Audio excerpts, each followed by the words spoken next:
Najib.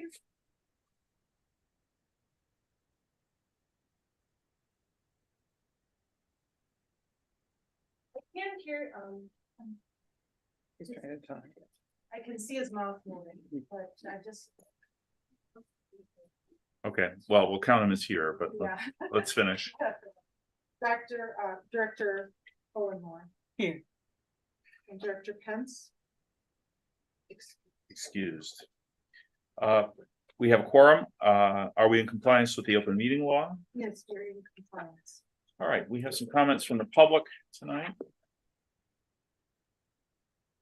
Starting with Lisa Conley, like to come to the front.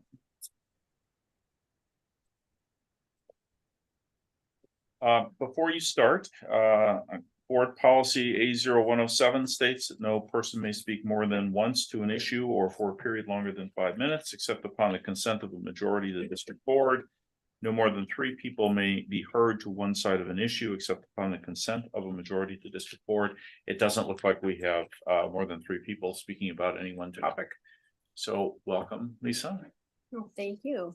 Chairperson Foley, board directors, Dr. Martin, MATC colleagues, and others here today or watching virtually. Good afternoon. As president of Local 212, the union representing MATC's faculty, professional staff, and the engineers and production specialists at Milwaukee PBS, I am here with a request and an invitation related to the momentous task now before the board, selecting MATC's next president. First, Dr. Martin, thank you for your many years of service to MATC and to our students. It is not lost on anyone here today that your successor will have big shoes to fill. MATC is a big, complicated ship that the community relies upon immensely. And there are so many pressing issues that need attention. Staffing shortages, a need for fair pay for work performed, and a compensation system that can deliver it with fidelity in an accurate, reliable, transparent, and understandable fashion with opportunities for progression. Biases and inequities, including those related to race and position at the college, and ever-changing student demographics, community needs, as well as legislative and political environments. And that's just to name a few.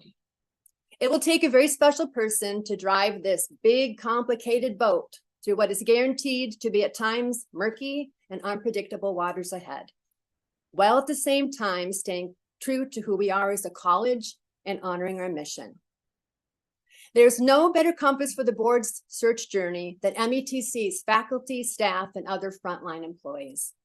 Who better to provide perspective on the current state and the path forward to our greatness than those who do the work of the college each and every day in their classrooms, shops, labs, and offices, and other learning or learner supporting spaces. It is equally important that union leaders be integrally involved in the search and selection processes with opportunities for direct conversations with your chosen executive search provider requested and preferred. In short, we are ready, eager, and well-positioned to assist and participate in the work before you. I invite you to reach out to me directly for assistance with search proceedings, or if you have questions or concerns related to the list of pressing issues I mentioned earlier. Thank you for your attention, and I look forward to speaking with you soon. Thank you. Next up is Richard Cohn. Good evening.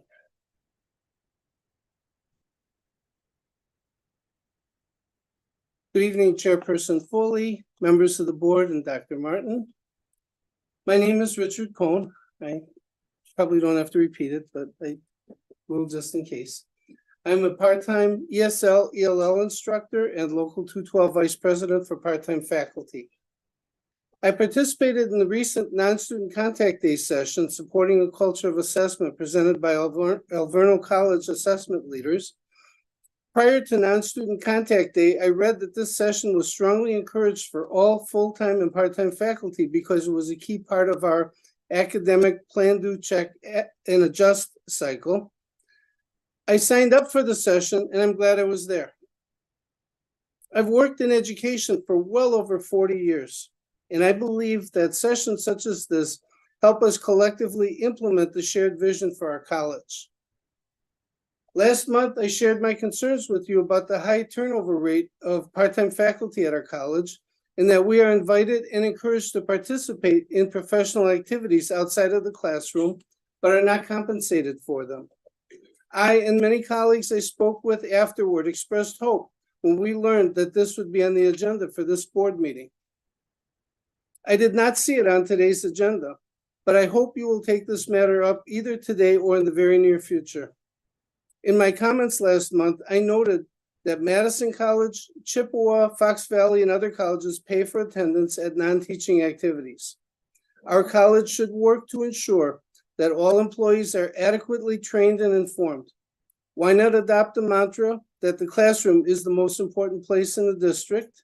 We've heard that in MPS, right? And that the people and services that serve students and families are the priority of our district. Our college needs to compensate part-time faculty for participation in coordination days, non-student contact days, and MATC days. We look forward to your action on this matter and want to be included in the conversation about this. Thank you. Thank you. Next is Bara Omari.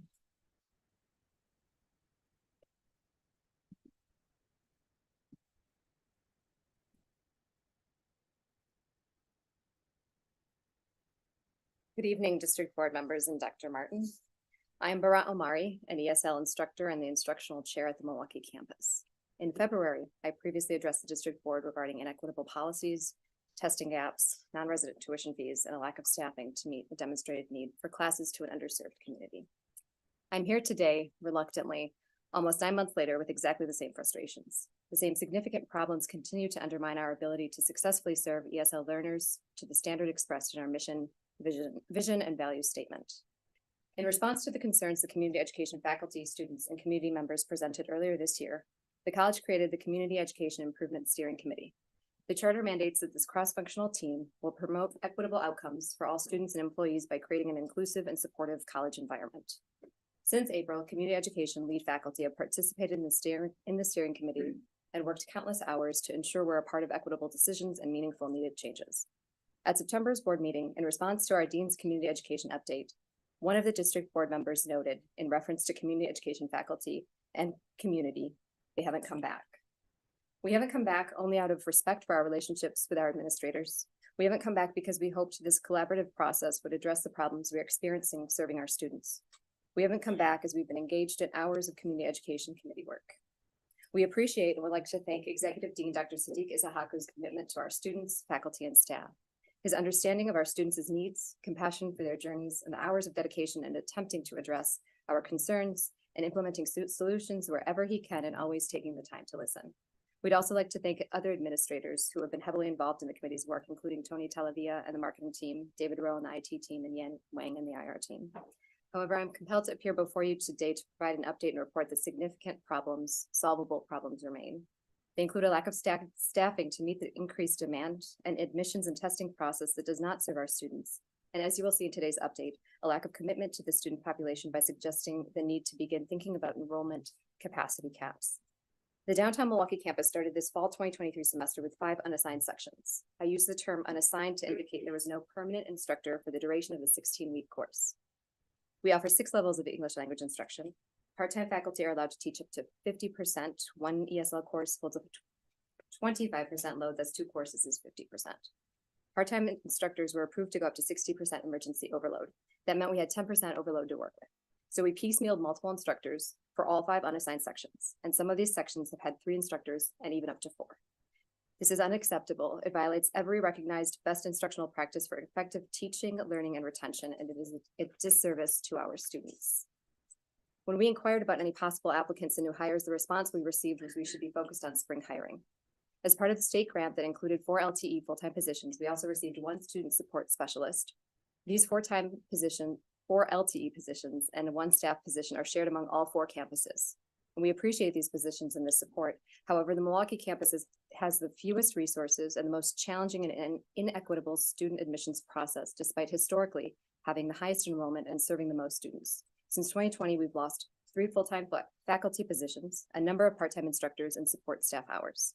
We received the fewest number of part-time instructors this semester, as noted with the unassigned sections. The downtown faculty, some here today, have made up these hours, even taking on 150% teaching assignments, significantly above the desired load of overload. Today's admissions process for ESL students has not improved. It continues to be a rigid process that is not student-centered. Offering courses between 8 and as late as 9 p.m., there are still no or little support services for students after 4 p.m. We continue to face significant barriers in post-testing our students, a state-mandated responsibility for our department. We've made no progress on testing after 9 months, even after multiple attempts to rectify it. Milwaukee Mayor Chevy Johnson has called Milwaukee a welcoming community for immigrants and has set a goal of increasing Milwaukee's population from less than 600,000 to 1 million, and said the city needs more immigrants. I am compelled to ask if the MATC is committed to helping the city achieve this goal. Milwaukee has been home to immigrants and refugees for decades. For so many of them, MATC is their first stop. I've shared my own story with you where my mother was an MATC student taking ESL courses, as have many of my family members and community members. We are a staple in immigrant communities. Attending MATC is what you do when you arrive in Milwaukee. It is an educational, social, and cultural lifeline. All too often, it is a solution to financial, transportation, and food security shortcomings. Refugee resettlement agencies have also noted how much their clients enjoy their time at MATC.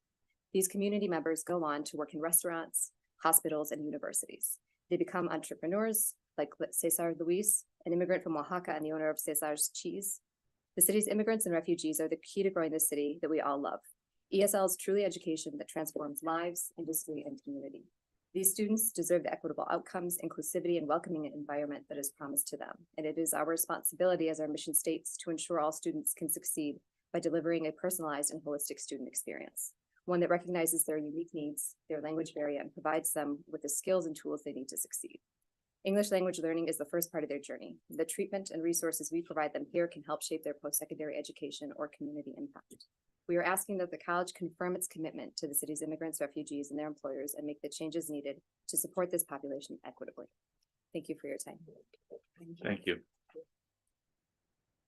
Last on our list for tonight is Anastasia Besnik. I'm sorry, I don't know how to pronounce the last name. Is it Friasecki? Freezicky. Friesecke. Yes, you take a key and put it in the freezer.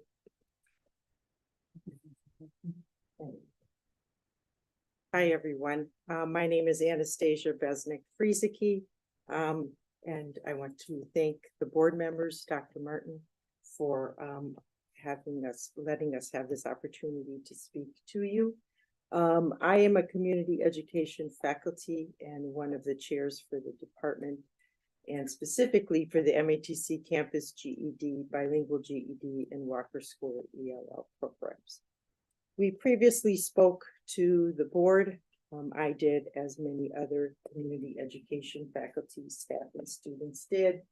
And I want to thank you for hearing our voices. I think we were a little loud, and so I wanted to thank you for hearing us.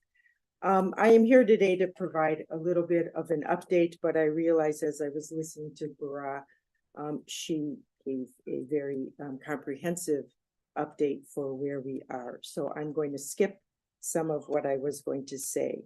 But I just wanted to say that what we had expressed our concerns previously, they primarily centered around the absence of our department's previous leadership, the shortage of staff and faculty to meet our growing enrollments, particularly for the ELL population, and the ongoing issues this created for our department and all of the campuses, the multi-step onboarding processes that restricts and challenges our students, and the need for a review of our department, once again, potentially becoming either a standalone pathway or at least receiving similar services and resources that would meet the needs of our students equitably.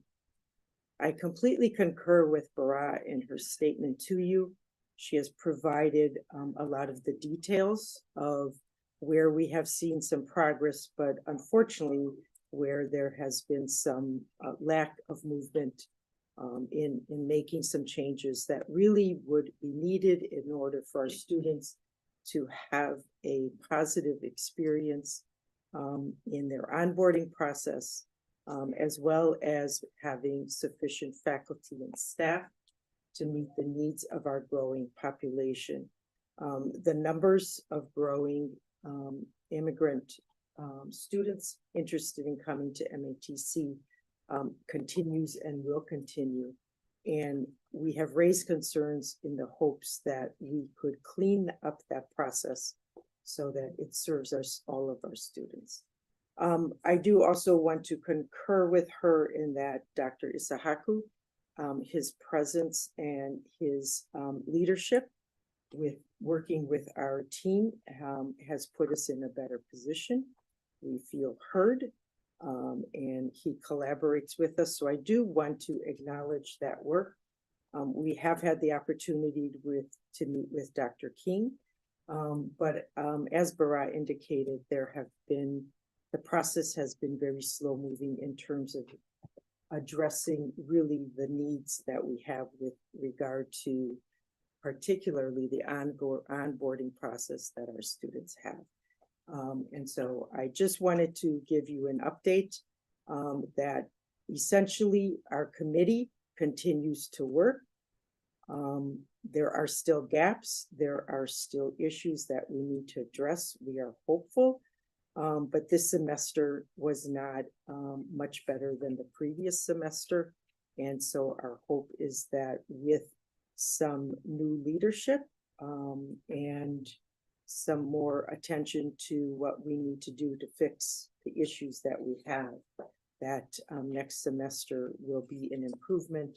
But I think that having limited resources and funds and budgetary concerns regarding our faculty and staffing that would adequately serve the population of students we want, is still an ongoing issue that we, at this point, we do not see it being resolved. So I just wanted to provide an update because we had come to you previously and thought it would be time for you to hear from us. So thank you very much and appreciate your interest in community education and our ELL, GED, and adult high school students. Thank you. Thank you. Thank you very much. To all of our public speakers, thank you for addressing the board and sharing your concerns. The board will not be responding to any matter in adherence to the state of Wisconsin open meetings law, which prevents a government body from discussing any specific item that was not publicly noticed on the agenda. We will therefore move on to the next agenda item, which is approval of the minutes. We have two prior meetings minutes to approve. The first is the regular board meeting of October 24, 2023. Is there a motion to approve the minutes? Motion to approve. Motion by Director Burris, and is there a second? Second. Thank you, Director Owen Moore. Any questions, comments, or discussion about the minutes for the October 24, 2023 meeting? I have a blank screen here. Is there anyone raising a hand? I don't see any. There being no comments or questions, a motion by Director Burris, a second by Director Owen Moore. All those in favor indicate that by saying aye. Aye. Aye. Any opposed? Motion to approve the minutes is passed. Next is the minutes for the special board meeting, November 10, 2023. Is there a motion to approve the minutes? So moved. Thank you, Director Second. Case. Director Burris with the second. Any questions or comments from anyone in the room? Any questions or comments from anyone online? There being none, we have a motion by Director Case, a second by Director Burris to approve the minutes from this November 10, 2023 meeting. All those in favor, please indicate that by saying aye. Aye. Any opposed? There being none, the motion passes. The minutes are approved. Next is approval of the consent agenda items. As in our most recent practice, I will ask for a motion to approve them all at once, and we'll proceed from there. Is there a motion to approve the consent agenda items? So Mr. I'm sorry, was that Director Mendieta Yes, that Ramos? was- Is there a second? Second. All right, Chair? Director Baker? Yeah, Mr. Chair, I would like to pull out an item in the procurement report. It's on page 60, item 1. It is our approval of the contract for the executive search firm. I'd like to pull that out so that we vote on it separately. As that is an item of business in front of us this evening and over the next period of time, I'd like to highlight it. Okay, we will proceed that way. Is there any discussion, questions, comments about the bills for October 2023? Anyone in the room? Anyone online? Questions? Are there any comments or questions about the finance report for October of 2023? Seeing none, any questions on the human resources report? None. Okay, any in the procurement report other than the contract for the presidential search firm? All right, there being none, we have a motion by Director Mendieta Ramos and a second by Director Burris to approve the consent agenda items other than the executive search firm contract, which we will address separately. Would all those in favor of approving the consent agenda items with that exception, please indicate that by saying aye. Aye. Aye. Any opposed? There being none, the consent agenda items are approved. Next, is there a motion to approve the executive search firm contract with Greenwood Asher and Associates? Mr. Chair, I'd like to move approval. Motion by Director Baker. Is there a second? Second. Director Mendieta Ramos. Thank you both.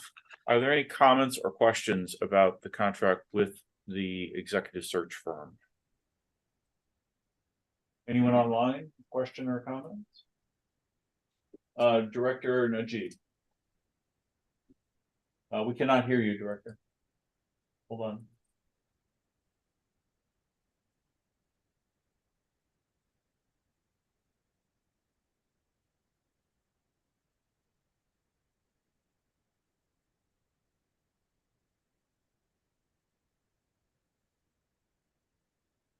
And we could hear Lauren, so it must be on his end. Yeah, Dr. Najib, we are still not able to hear you.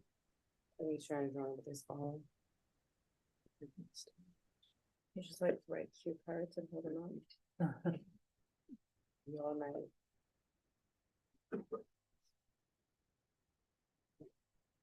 Hello, can you hear me? Yes, we can hear you now. Yeah, sorry about that. My computer audio looks like it's not working. I'm on my phone right now.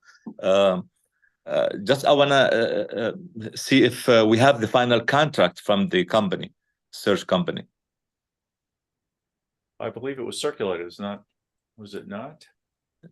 I don't remember. I've seen it. The final contract. We discussed the company, but not the final contract.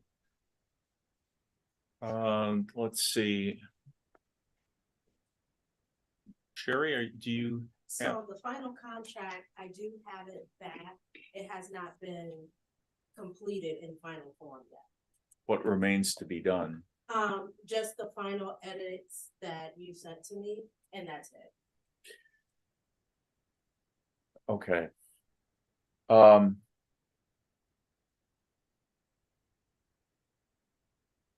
If we're going to approve it, we got to have it.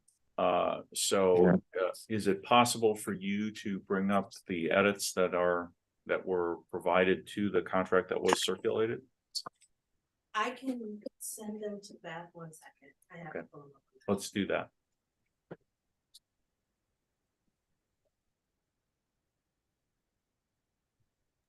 Mr. Chair. Yes. So, and just to be clear, my intent in pulling the contract out was not to increase scrutiny, but merely that I was delighted to see the unanimous sentiment of our board when we came out in support of the this particular vendor to do the presidential search. And it was my intent just to highlight that. I'm very comfortable with the contract as it stands, and in general, in our procurement report, we do see summaries. We don't always see the entire contract. Our contracting department, our procurement department does handle a lot of those details. So just to be clear that my intent was not to increase the scrutiny of it.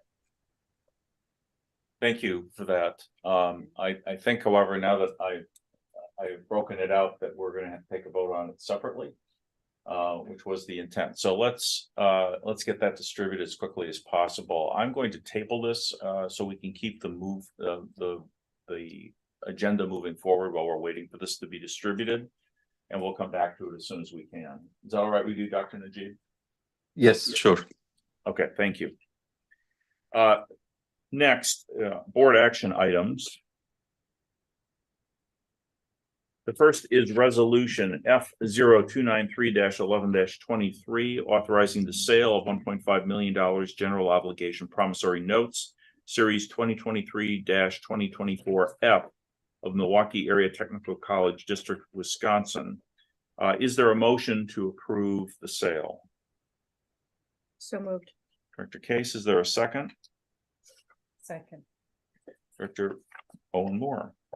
Mr. Fisher, would you come and tell us about what happened today? Thank you, Mr. Chairman. It's great to see everyone. Thanks for having me here tonight.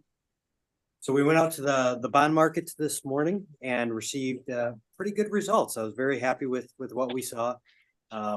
In front of you, there's a presentation packet. I'll roll through it and ask if there's any questions. So to summarize, there was 5 bids that were received this morning. We took a bids at 9:30 a.m. this morning. Fidelity Capital Markets was the low bid at 3.19%. To put it in perspective of where we were just a month ago, the final rate was a 3.95%. So, rates are coming down. We've seen it. The economic data has been softening over the last month. There is more thought that there potentially will be rate cuts next year, which at a month ago, it was anyone's guess still at that particular point. But it's looking more and more like that may happen. So we're seeing a reduction in interest rates across the board. So this was a $1,500,000 issue, closing December 11th of 2023. Maturity is June 1, 2025 to 28.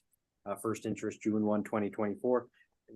The district did receive the AA1 bond credit rating. So that's what you've received in the past. So that was good news and welcome there. And again, 3.19% interest rate. The next couple of pages, page 4, that's the detailed financing illustration. I won't go through this in detail, but it highlights, the work that I do with Jeff and Eva and the financial planning, laying out the different debt issues that we have coming up in the future here. So we're all on track there. And then page 5 and thereafter, that's the Moody's rating report that you've seen in the past. Nothing has changed from the prior reports to this one that is worth mentioning. So congratulations. Thank you. Are there any questions for Mr. Fisher in the room? Well, thank you. No? Any questions from board members who are online? No, thank you. All right, seeing none, we have a motion by, let's see, if this was Director Case and a second by Director Owen Moore. Would those in favor, well, we have to have a roll call vote. I'm sorry. Please call the roll. Director Burris, Aye. Director Case, Aye. Director Mendieta-Ramos, Aye. Director Moore Mukunde, Aye. Director Najib. Aye. Aye.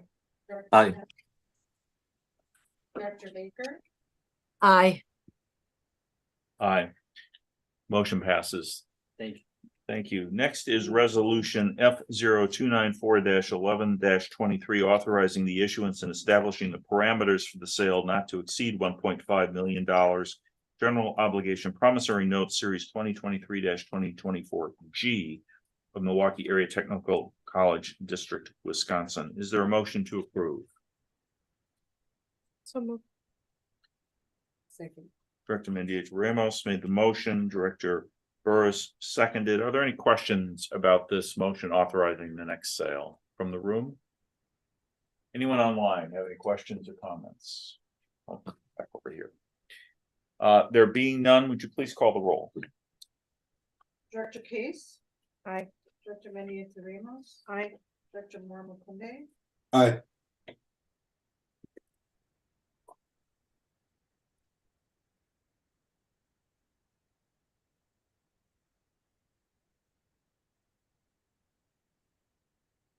Can't hear anything.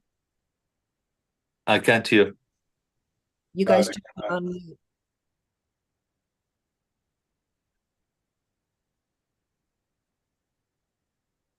I can't hear. Yeah.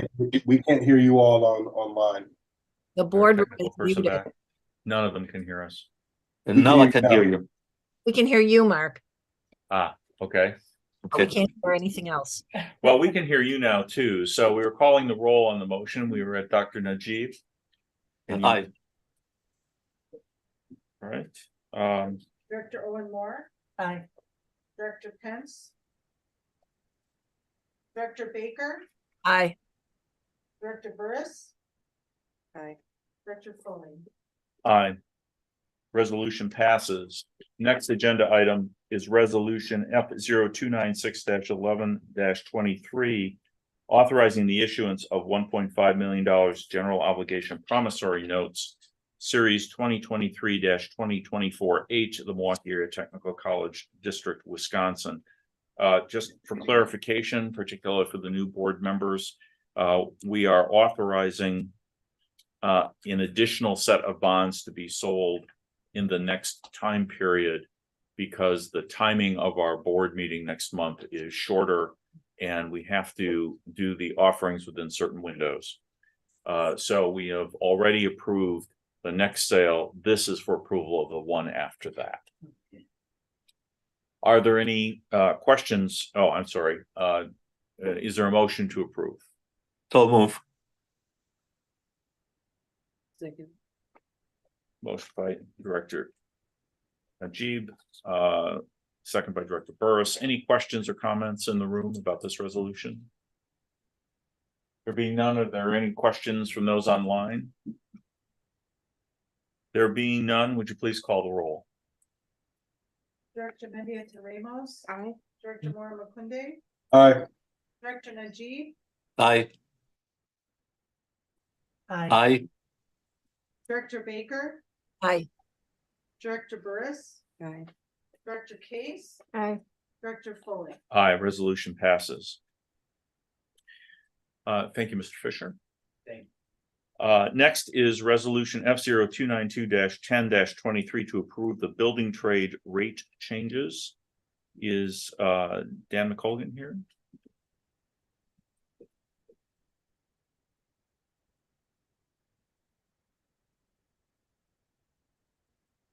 I'm going to start by asking if there is a motion to approve this resolution. Mr. Chair, I'll move the motion. Thank you, Director Baker. Is there a second? I'll second. Thank you, Director Owen Moore. Mr. McColgan, please tell us about this. Yes, this is an annual action item per board policy CO 0901. And the resolution provides for an increase in salaries for building trades positions at the college. And these wage rates were determined by prevailing wage rates as reported to us by the Milwaukee Building Construction and Trades Council. And we have, I think, approximately 8 employees who this impacts, and these come in at different times from the different trades over the summer and into the early fall. So we usually wait till we have all of them, and then we present the resolution once we have the annual wage rate increases for all the building trades. Are there any questions from the board members in the room about this resolution? Any questions from the board members online? There being none, we have a motion by Director Baker, a second by Director Owen Moore. Would you please call the roll? Director Mormon-Kunde. Aye. Director Najib, can you hear us? Aye. Thank you. Director Owen Moore, Aye. Director Baker, Aye. Director Burris, Aye. Director Case, Aye. Director Mendieta Ramos, Aye. Director Foley. Aye. Resolution passes. You're still up, however. Next is approved changes to the holiday pay policy. Is there a motion to approve? This, by the way, was an item that we looked at the last meeting and was scheduled for a vote at this meeting. Is there a motion to approve? So move. Thank you. Was that Dr. Najib? Yes. Thank you. And is there a second? Second. Director Case, thank you. Is there any question or discussion from the directors in the room? There being none, are there any questions, comments, etc., from the directors who are online? Seeing none, we have a motion by Director Najib and a second by Director Case. This is a voice vote. Would all those in favor indicate that by saying aye? Aye. Any opposed? There being none, the resolution passes. Thank you. Thank you. I just wanna alert you that I did just send it. Okay. All right. So how is it being sent to the directors online? I emailed it to everybody. Okay. Can you print out copies for here? Okay. We'll continue. Let's see, is Layla Merrifield here or there she is. Come on up. Next on the agenda is the chairperson's report. We have the Wisconsin Technical College District Boards Association Executive Director, Layla Merrifield, here to speak with us today. Hello. Also, when you get to your legislative discussion, Rami, we can have you talk at the same time and maybe allow you to leave a little earlier if you wish. Okay. Of course. As we're like steadily gossiping back. I would expect no less. Well, thanks so much for having me. I really appreciate the time with this board. I know you guys always have a full agenda here. I thought I would talk just a little bit about what's going on with the District Boards Association. Some of you are very familiar with DBA and some probably less so. So we're in a bit of a time of transition, and I think we have some pretty exciting things coming up. We exist and we're founded by and for trustees to provide whatever resources, development tools, education that board members feel helpful to them as you're trying to make decisions here, and sometimes not so easy decisions. So we were founded in 1973 by trustees, and I am the third executive director to lead this organization. We did recently rewrite our mission and vision, and I'll share this sort of PowerPoint with Beth so that you all have access to it. Again, personal and professional growth is really our mission and our focus.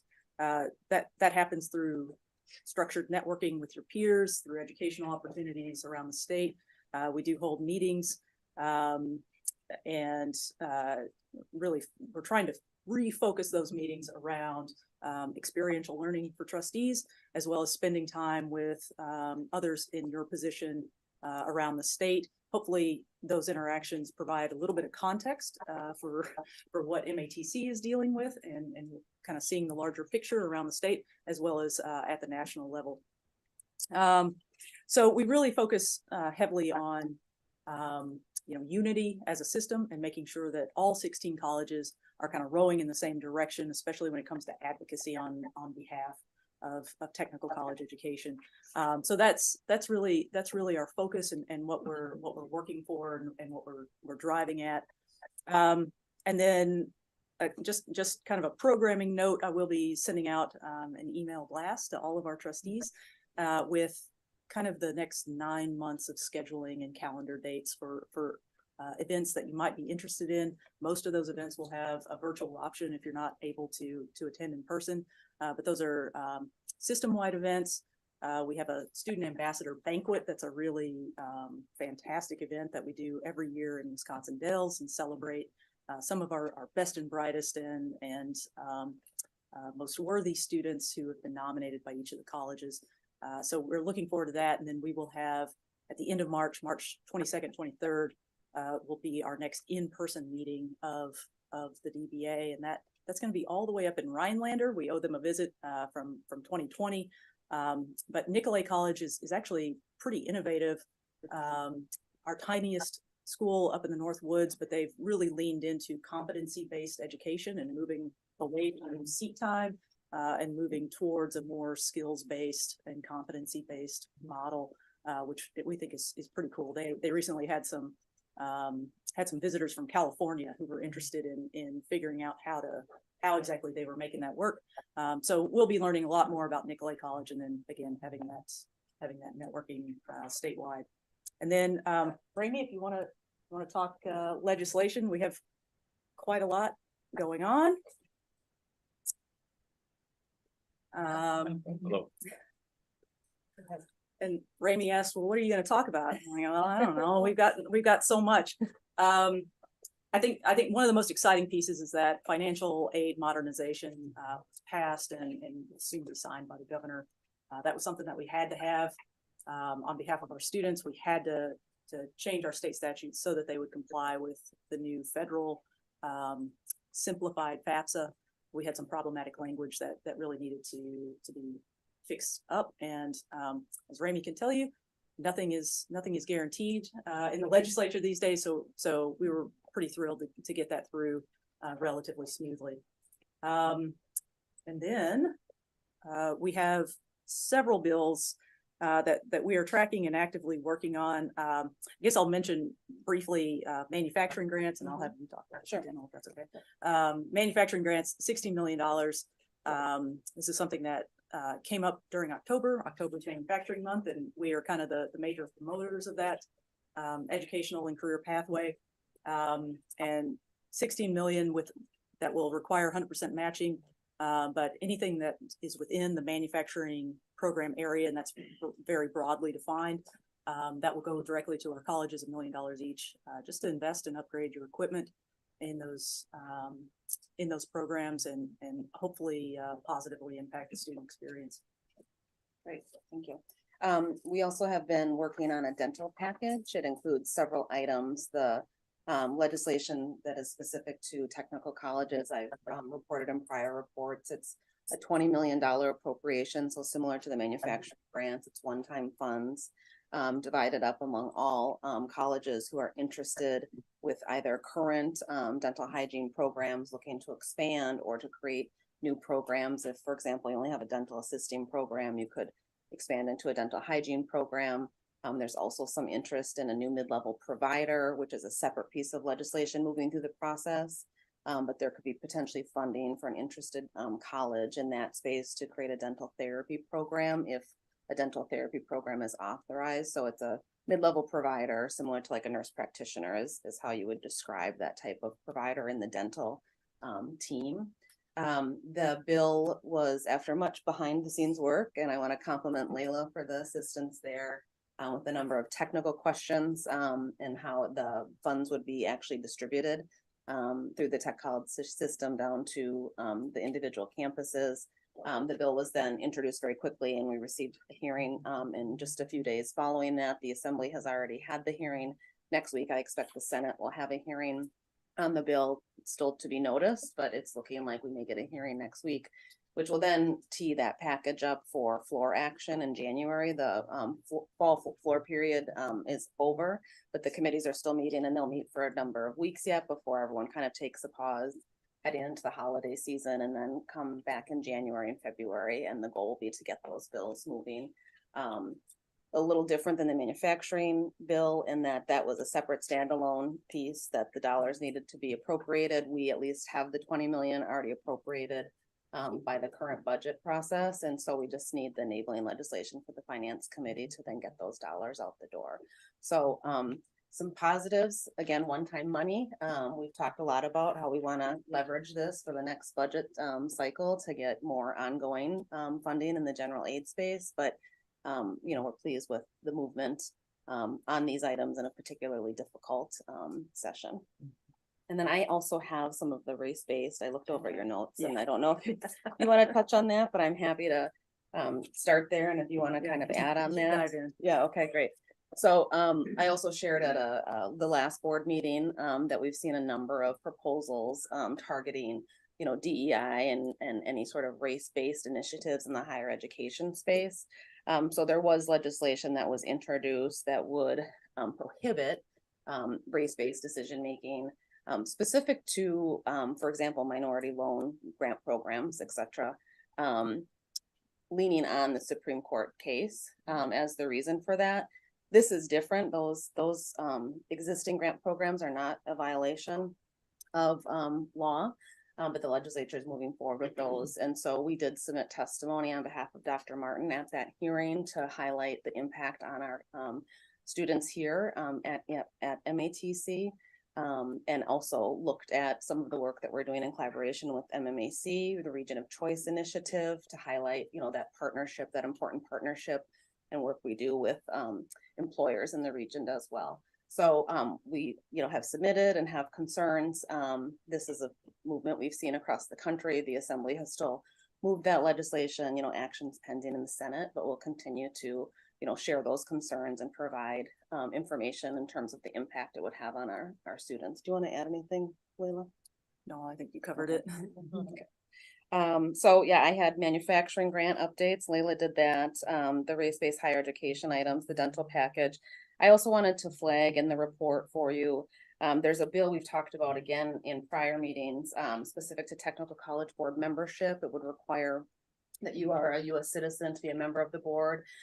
It looks like that would only impact one existing board. Again, that has moved through the process in the Assembly and action is pending in the Senate there. And I've also tracked for you, just so you have a sense of some of the bigger issues. The special session bill that I have mentioned in the past, when the governor, you know, tried to compel the legislature to come in to invest some dollars in a number of programs, the technical college system being one of them.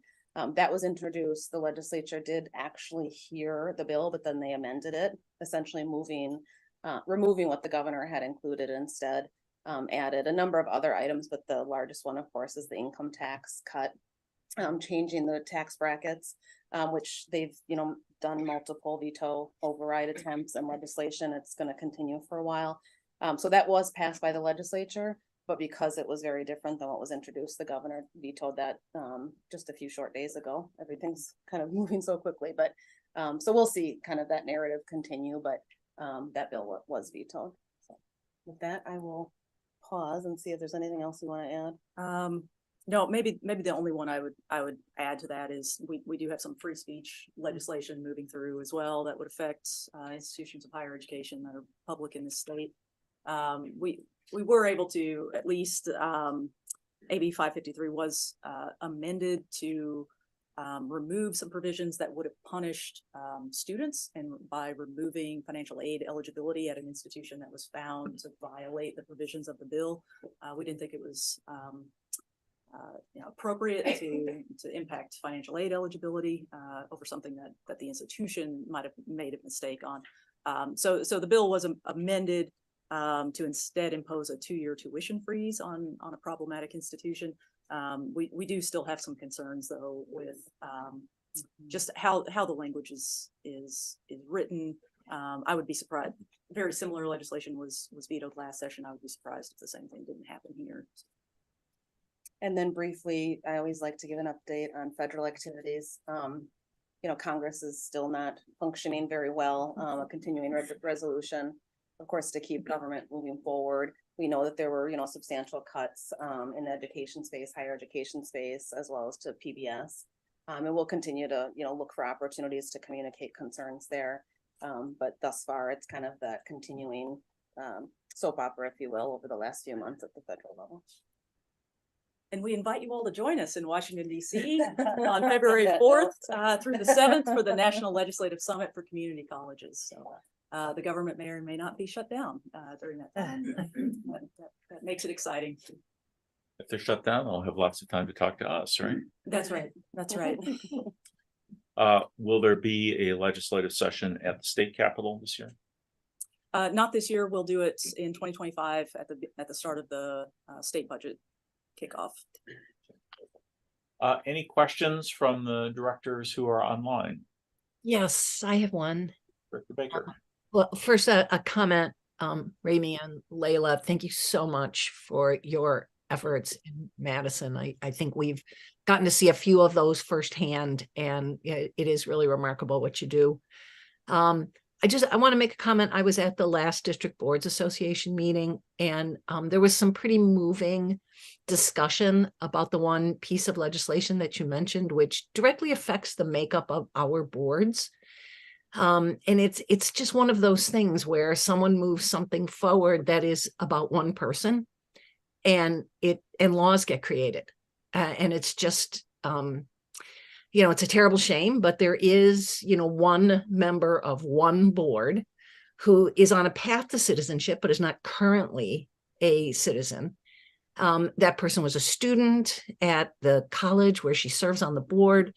She's an inspirational member of the college community. She gave some remarks at the meeting that literally brought a tear to my eye. And yet legislation like that will move forward, which could, impact all of our boards in the future. As you said, right now it only impacts the one board, but it's really a shame to see that move forward. I'll just add, I have not had any conversations with the governor's office on that. I don't know if you have. I don't know over it, but that also could be something that the governor, I don't want to speak for him because I have not had that conversation directly, but I would expect that it's something he'll look closely at and, have an open dialogue about whether it's something he would sign or not. Yeah, I think it's it's a tough one. I did flag it for the governor's staff and ask that they consider the impact of that bill. What is that bill number? AB 545. I'm sorry, I don't have the Senate number. You have the Senate. I do. It should be in your report. I'm just looking at my notes here. Tech college, yeah. SB 522. Thank you. Anyone else online with a question or comment? Seeing none, anyone in the room have questions or comments? Well, since you're all being quiet, I get to talk in here. First of all, Layla was talking about the District Boards Association role in training for trustees. At the last District Boards Association meeting, Diane Lazar from Nicolay indicated an interest in working on some materials that could be used and templates that could be used by all of the colleges for trustee training. Director Baker and I have engaged with her on that process, and we will be asking you to engage with that process sometime shortly after the first of the year. The basic idea is to identify those things which are common to us all, like how does the state board work? What's their role? What's our relationship to them?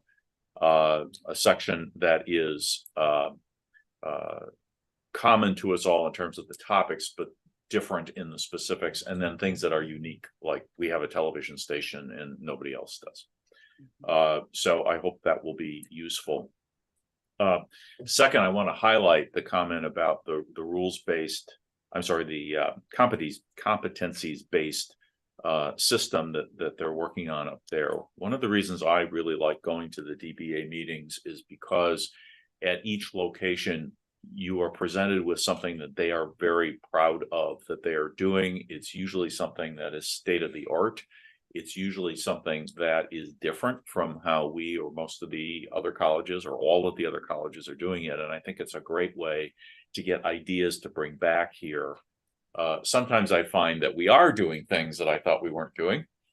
Dr. Martin is laughing at that, I'm sure, how many times that's happened in the last 9 years, but I do find it very valuable and encourage you to participate. We had really good participation at the last meeting in October on the legal issues. When is the next one? March 22nd, 23rd will be the next in-person. Good. Anything else from anyone? Thank you both for being here. Appreciate the support. Thank you. Thank you. I'm going to roll us back to the agenda item that we tabled temporarily, which was the motion to approve the agreement for the executive search services. This contract is based on their form, and the changes that I asked to be made were basically in paragraph 1 to actually insert a date by which we want the process to be completed. And includes that we want not just the search, but the search and hiring to be completed by that June 30th date. The other changes were largely formatting and consistency, and I'm sure the Greenwood Asher folks are listening right now to figure out what they may see. But this is the contract we are asking for approval on. Today. I'll give you a moment to look for that while I look up where we left this.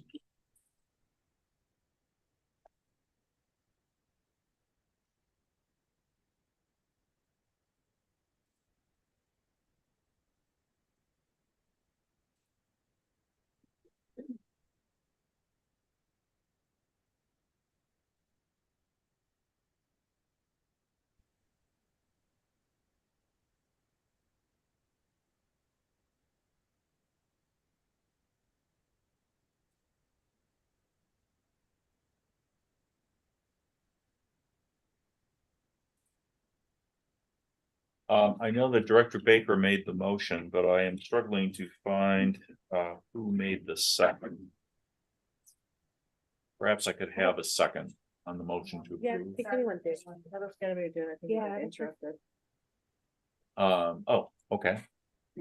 Good. Is there a motion to approve this contract? So moved.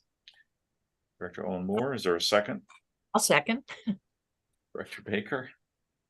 All right, any questions? Comments? I have, concerns? Director Najib? yes, I Go have ahead. two comments on it. Item number 5, hiring of candidate for other position.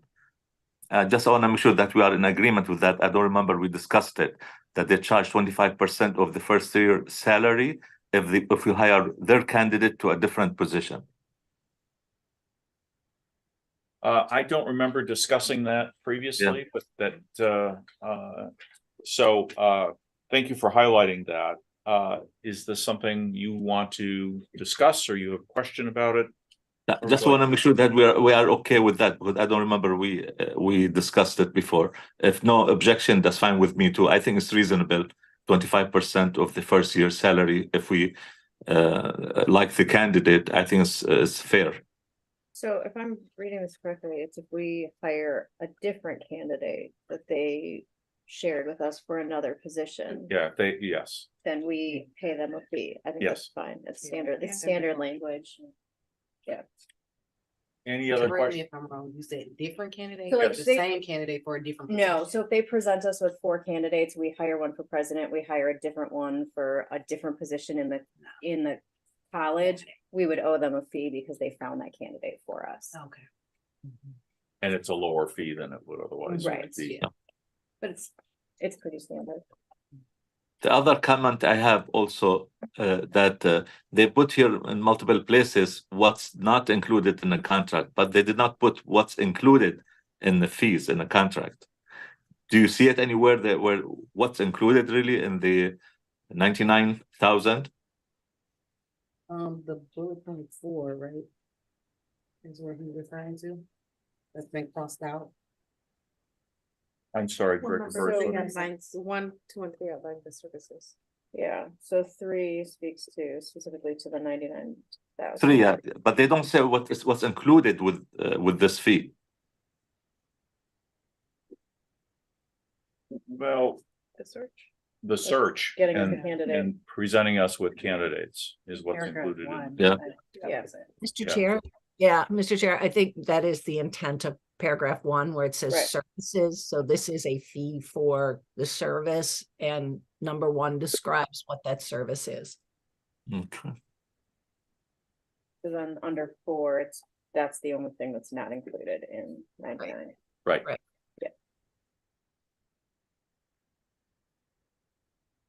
All right, I'm okay otherwise. I'm sorry. I assume we haven't submitted our retainer yet. I'm sorry. Do we already submit our retainer? Did we pay them? I don't think so. Have we paid them? No, it won't be paid until the contract is approved and then it goes through the signing process. So not yet. It's a little work that they're doing. Yeah. I'm just, Any other questions or comments from the directors in the room? I just wanted to say that I appreciated both the quality of the firms that we were able to see and the process that was really fair and I think led us to a good decision. So thank you for that. I think the therapy dog being present has a great deal to do with that. I think we can hug on Always every big impossible. decision. Anything else, Director Yeah, I Burris? would just like to thank Dr. Najib for making sure that we seen this, because I thought it was just something that was done like behind the scenes, and I'm happy that I was able to like view it and get follow up from you guys' questions. Anything else in the room? Anything else online from the directors? All right, so we have a wrote it down, I've lost it again. Baker. Motion by Director Baker. Sorry. No, the second was by Director Baker. Who made the motion? Motion. Director Owens-Moore. Thank you. We have a motion and a second. I do not believe we need a roll call vote on this. Is that correct? Okay, with all those in favor of approving the contract, indicate that by saying aye. Aye. Any Aye. opposed? Any opposed? Okay, the contract is approved. Thank you. All right, back to the agenda. Next is the presidential search update, which is a presentation by Greenwood, Asher and Associates. One of the things we are going to talk about here is a draft schedule of which groups or types of community sources of input we are going to meet with, on what terms, when, etc. That is still in some flux, but is being resolved continuously at this point.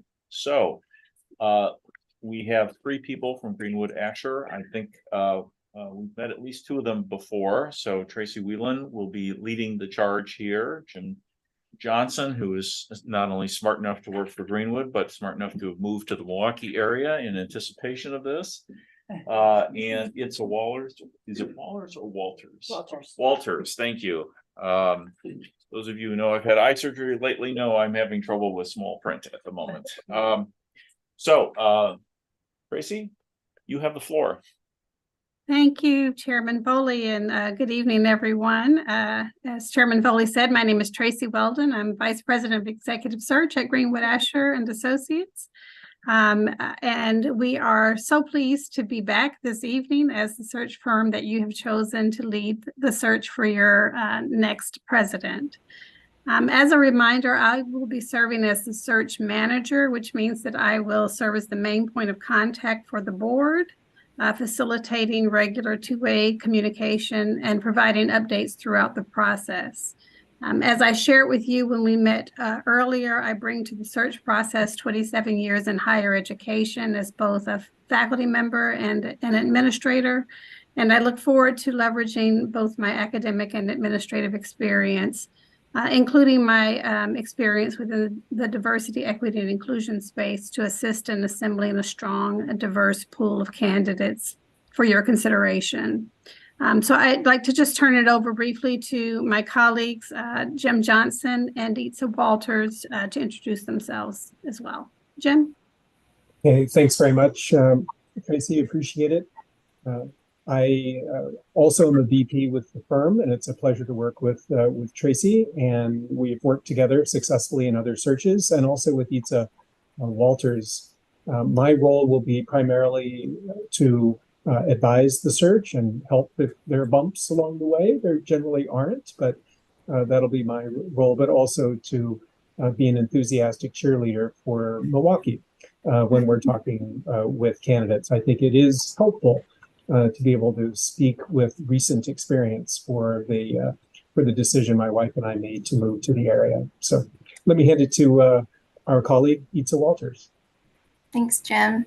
I am Itza Walters, Senior Executive Search Consultant. I've been with the firm for about 5 years. I was not originally in the first meeting, so pleasure to meet all of you.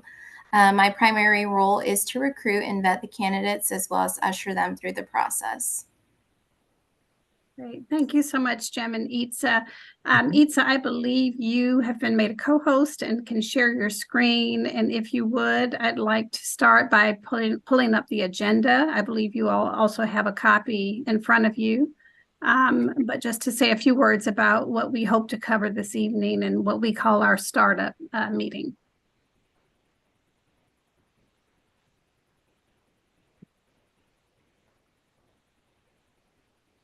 Yes, and thank you. If you can make it a little bit bigger, that would be great. So Let me just say that you also all have this in the board packet for from tonight. Excellent. So our primary goal this evening is to orient you to our search process and timeline. As Chairman Foley said, we've done a little preliminary work to create a search schedule, and we'll share that with you momentarily as we walk through the various stages of the process. We will also ask you, as you look at that proposed timeline, to alert us to any serious conflicts in the schedule if you see any. Otherwise, we'd like for you to secure these dates and times on your calendars, and we will follow up with calendar invitations and Zoom links where appropriate for those virtual meetings that are on the schedule. We'd also like to spend some time this evening talking about a very important first step, which is soliciting input from all stakeholder groups through listening sessions and written surveys. So we'll talk a bit about what that process will look like, and we'll also share with you the questions that we will be asking. So you can pull the agenda down, Itza, and I'm actually going to turn it over to Jim again to start us off by just saying a little bit about the ethical principles under which we will be conducting the search. Okay, thanks very much, Tracy. You know, this decision, the selection of your next president, is probably the most important responsibility you have as board members. So it's critically important that you conduct yourselves in not only an effective and efficient, but also in an ethical manner during this search process. And that means certainly compliance with any applicable laws and regulations regarding your role as a member of the board in general. And of course, you have counsel there who has expertise in that and can advise you. But also regarding the presidential search process itself. And I'd like to just note 4 really important elements that I think are critically important in our firm's experience in a presidential search. The first, of course, is confidentiality, now and forever, until, of course, the finalists are made public. Those finalists' names, of course, will be public, but everyone else who was involved in the search process, their backgrounds, their identities, all of that needs to remain confidential, again, forever. And that's to protect you, the institution. It's also protect the candidates themselves. And it also will enhance the quality of the pool you get for this position. If folks think they're going to be made public, their identities made public early in the process, they may be dissuaded from going forward. The strongest candidates will be concerned about that. At the end of the day, however, if they feel they're one of, if they end up as one of the final, say, 3 people whose names are made public, then they may be much more willing to take that risk at that time. So confidentiality is absolutely critical. The second point would be conflicts of interest, and those ought to be disclosed to the chair And if there are any other processes that you have in place that council may make you aware of for disclosing any conflicts of interest, please follow that process. Probably the single most common in our experience is that you, as decision makers, know a candidate or have worked with a candidate. You may have even nominated a candidate. All of that is fine, and our experience is not necessarily a conflict. But we do believe it's really important to disclose that and disclose it as early as possible in the process. The third point I want to make here, and it's related to the conflict of interest in knowing a candidate, is we encourage you and other members of the MATC community to nominate candidates. And that's just fine. Please do encourage them to send those nominations to us. You will have our contact information, and we encourage that direct communication between candidates, nominators, candidates, and the firm. That way we can keep track of everything as we go through this process. And finally, you may get information requests informally from people in the community, people in the at MATC or in out and about town. We encourage you for those informal information requests to simply indicate that the search is going forward as planned. You may also get information requests from media. And in that case, we strongly recommend the best practice of referring those requests to the chair of the board or to someone the board chair has designated as a representative of the institution of the college for this particular search. So those are just some introductory comments.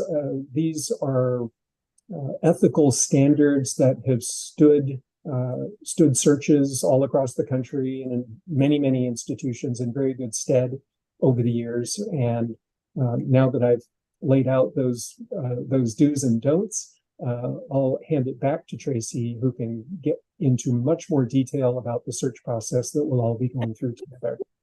But before I do that, are there any questions?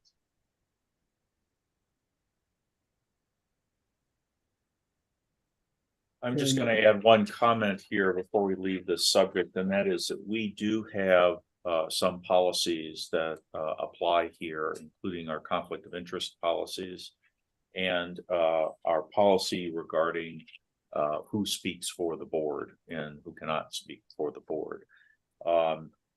Those are laid out in a document I'm going to circulate that says you're aware of that and you're going to abide by that and you're going to keep things confidential. I think maybe they've been circulated already. And if you have questions, you can raise them later tonight. I don't want to keep the folks on the line here while we do that, but it's really just to get your acknowledgement that those are things out there that pertain to this. Confidentiality, they've mentioned it a couple of times. It can be if we start spreading information about people who have applied, it will kill the process very quickly.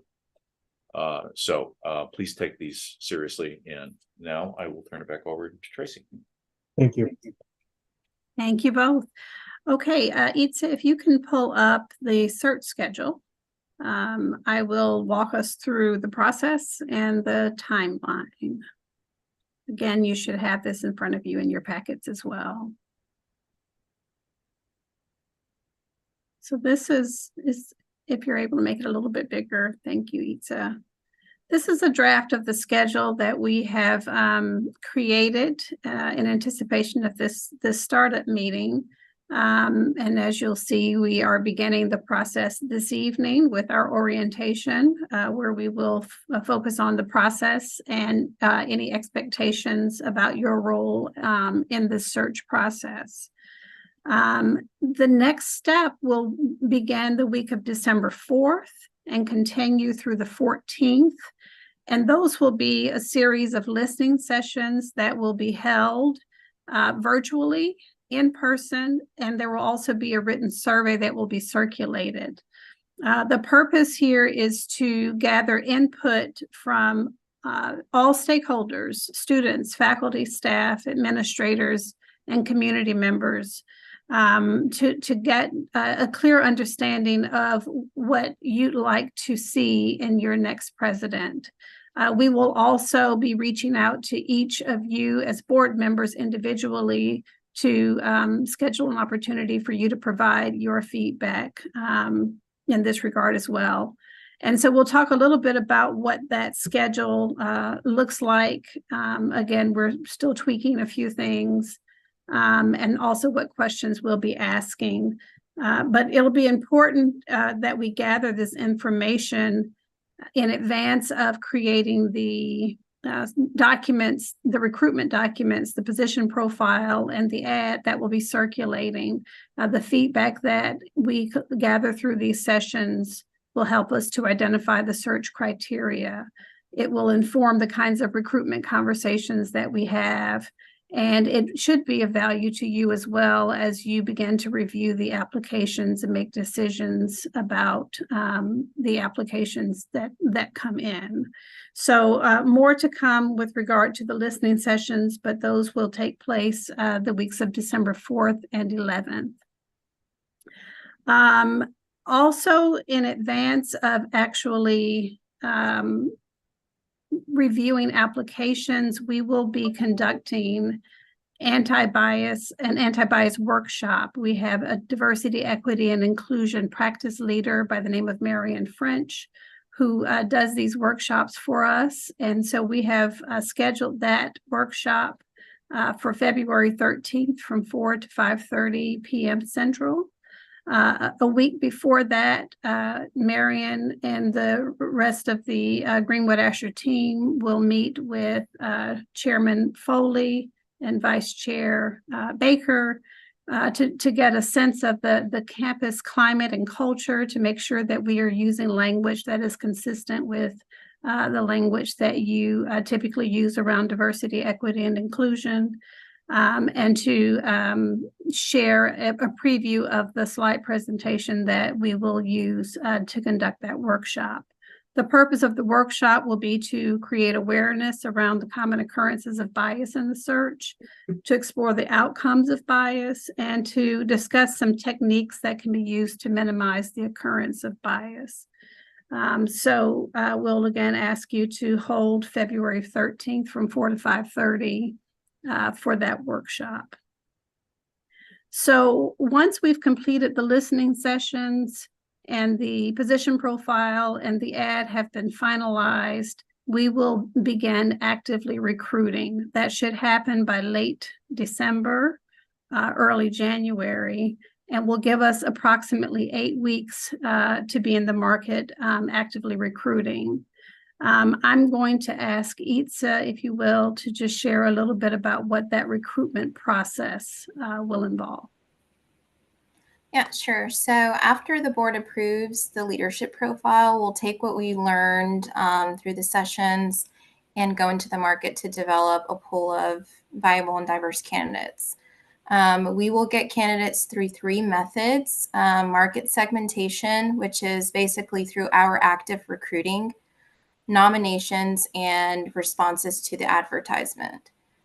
Kind of our approach to this, we would really just source and outreach to 2-year technical colleges that are similar in size to MATC and also reside in an urban setting.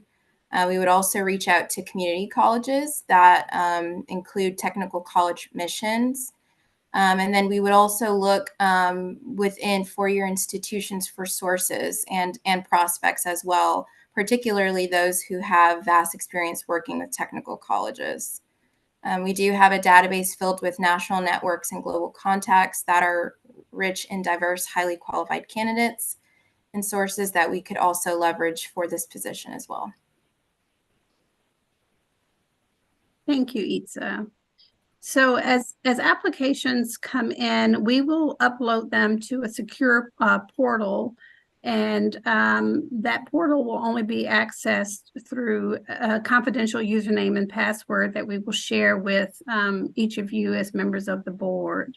About 2 weeks before our prospect review meeting, which is scheduled for February 27th from 4 to 6 p.m., we will give you access to all of the applications that we've collected. It is likely that we'll continue to collect applications even after you've been given access to the portal. And so we will encourage you to continue to check that portal regularly.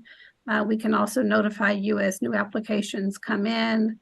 What you will find once you are in the portal is that there will be 3 folders that will be labeled discuss, maybe discuss, and not qualified.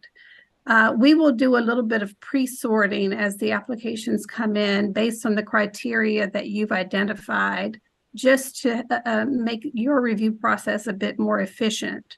And what we'll do in the prospect review meeting is begin with those in the discuss folder. Those will be applications that meet your stated criteria, ideally both required and preferred. Maybe discuss will be those who meet the minimum criteria, but not perhaps all criteria that you've identified. And those who are not qualified do not meet the minimum criteria. So we'll start with the discussion of those in the discuss folder. We will go through them alphabetically, providing just a snapshot overview of the applicant's credentials. We'll open the floor for discussion, and we will use a virtual polling process to gather your feedback about each application. So at the end of that prospect review meeting, we hope to have identified 12 to 15 applications that you'd like to learn more about through a round 1 interview. And so those interviews will take place on March 7th and 8th. They will be done virtually. And we will ask each member of the board to take an opportunity to ask a pre-selected question. The interviews are typically 1 hour each. That hour allows time for about 8 to 10 questions, where the candidates have about 5 to 6 minutes to respond to each question, and then about 10 minutes at the end for them to ask questions of you. So at the end of those 2 days, we will have a period of debriefing. We will have collected your virtual polling in debriefing sessions after each interview, but we'll have some dedicated time at the end of the 2 days to do a broader discussion of all of the interviewees and make recommendations for which of those candidates you'd like to learn more about through referencing. Immediately after that second day of interviews, we will reach out to the candidates that you've identified for referencing and ask for the names of at least 3 supervisors, 3 peers, and 3 direct reports. We will also ask for permission to go off list. If they don't give us that permission at that stage, we can continue to do that referencing through the campus visits, but we do insist on having off-list references for those who actually are invited to campus. So this is a 360-degree referencing process. We will take about 2 weeks to complete those calls, and then we will reconvene on March 26th for a reference feedback meeting. During that time, we will share with you what we've learned about those candidates through those calls, and that information can be used for the board to make decisions about which 3 candidates you would like to invite to campus for the second round of interviews. Round 2 interviews are scheduled for the week of April 15th, and those will be in person. And then on April 23rd, which is a board meeting date, you will be able to make your selection for your next president, who would begin on July 1st. So I'll pause there. I know that's a lot of information, and answer any questions that you might have about the schedule or the process.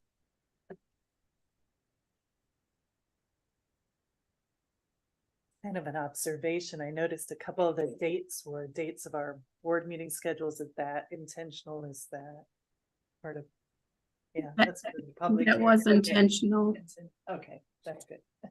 Yeah, hoping to make things as easy as possible in terms of scheduling. So we wanted to take advantage of those sessions where we could. Mr. Chair.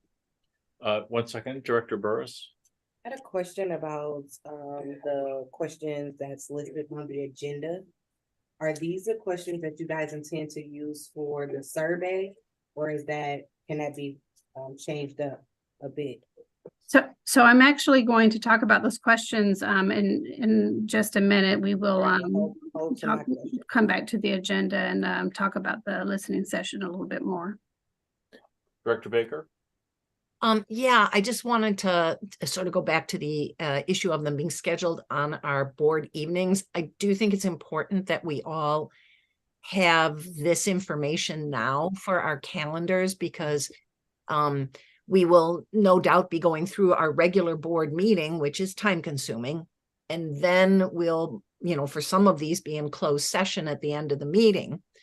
So it's important that board members take a look at their calendars now and sort of block out that additional time. It's a part of this process. It is time consuming, but the effort was made to try and combine that with our board meetings, so you didn't have too many evenings of your month that, you were setting aside that time. I'm so glad to have Lauren as a vice chair who can crack the whip about schedule. I do have one comment on the schedule. February 6th, the anti-bias workshop prep call. Both, I think Director Baker and I will be in DC at the National Legislative Summit from the 4th through the 7th. So we might want to move that date forward or back a little bit, but we can discuss that offline. Okay, do that. Other questions about what we've heard so far in the room? Anybody else online? I have a question, Mr. Chairman. Go ahead. Yeah, so you may be answering this with Director Burris's line, but I was curious because according to this schedule, we start next week, public hearings and the conversations, etc. Will there be an opportunity for public hearing in the initial phase as well as when we get down to like 3 candidates, or is it like either or? No, it will be both and. Thank you for that question. So we will also have a survey that we will distribute after the candidates have been on campus, and we will share the results of that feedback with the board for your deliberations as you make a decision on your selection. So these early listening sessions will be helpful to give us input in terms of identifying the criteria and assisting us with our recruitment conversations, but you will also get feedback after the campus visits. And how public will these listening sessions be in balancing transparency and integrity of the process at the same time? How public will these meetings be? Does that make sense? It does. The listening sessions themselves will be public. They will be held, as we said, in person. There will be virtual sessions, and for those who can't attend either of those, there will be written surveys that will be circulated. But our goal is to be as inclusive and as broad as possible, because we want to involve all relevant stakeholders in this process early on. If I could just interject some comments about that. If you look at the schedule, which was also part of the packet, this document, I guess I have to hold it that way. You can see how we've tried to organize the groups that are going to be in attendance at any one time. And there was a lot of input from our communications group about that. So that it makes sense. And we also have to schedule rooms of a certain size. So we have to have some sense of how many people are going to be there. We would like to have at least one board member participating at each of these sessions. And we'll be surveying you about your ability to do that very soon. But we also can't have more than 4 people at any one, because that becomes a quorum, and now we have open meeting requirements that we don't want to deal with. So if you're planning to attend a session, we'd like to know that. I believe that information is to be sent to ITSA. Is that right? Yes. Okay. Yes. So if you can attend, tell us. If you're planning to attend, tell ITSA, and please make yourselves available as much as possible. A number of these are via Zoom or hybrid. So I look forward to seeing you at some of them. Do we have ITSA's contact information? We will before this is done. If we don't, We will make sure, and you will also each be hearing from us to make sure that we have an opportunity to collect this input from you as well. The schedule that ITSA has put up, again, I think you have in front of you. It is still being tweaked, so this is not finalized. I think there are a few additional sessions that we are adding to this. But if you see a day and time that you're interested in joining, we'd be happy to get that information from you and make sure that you are included. I see a couple of hands. I don't know. Director Burris. I think a couple of hands are on there, but I wanted to clarify that the directors online do not actually have this in front of them. They just see what's being shared on the screen.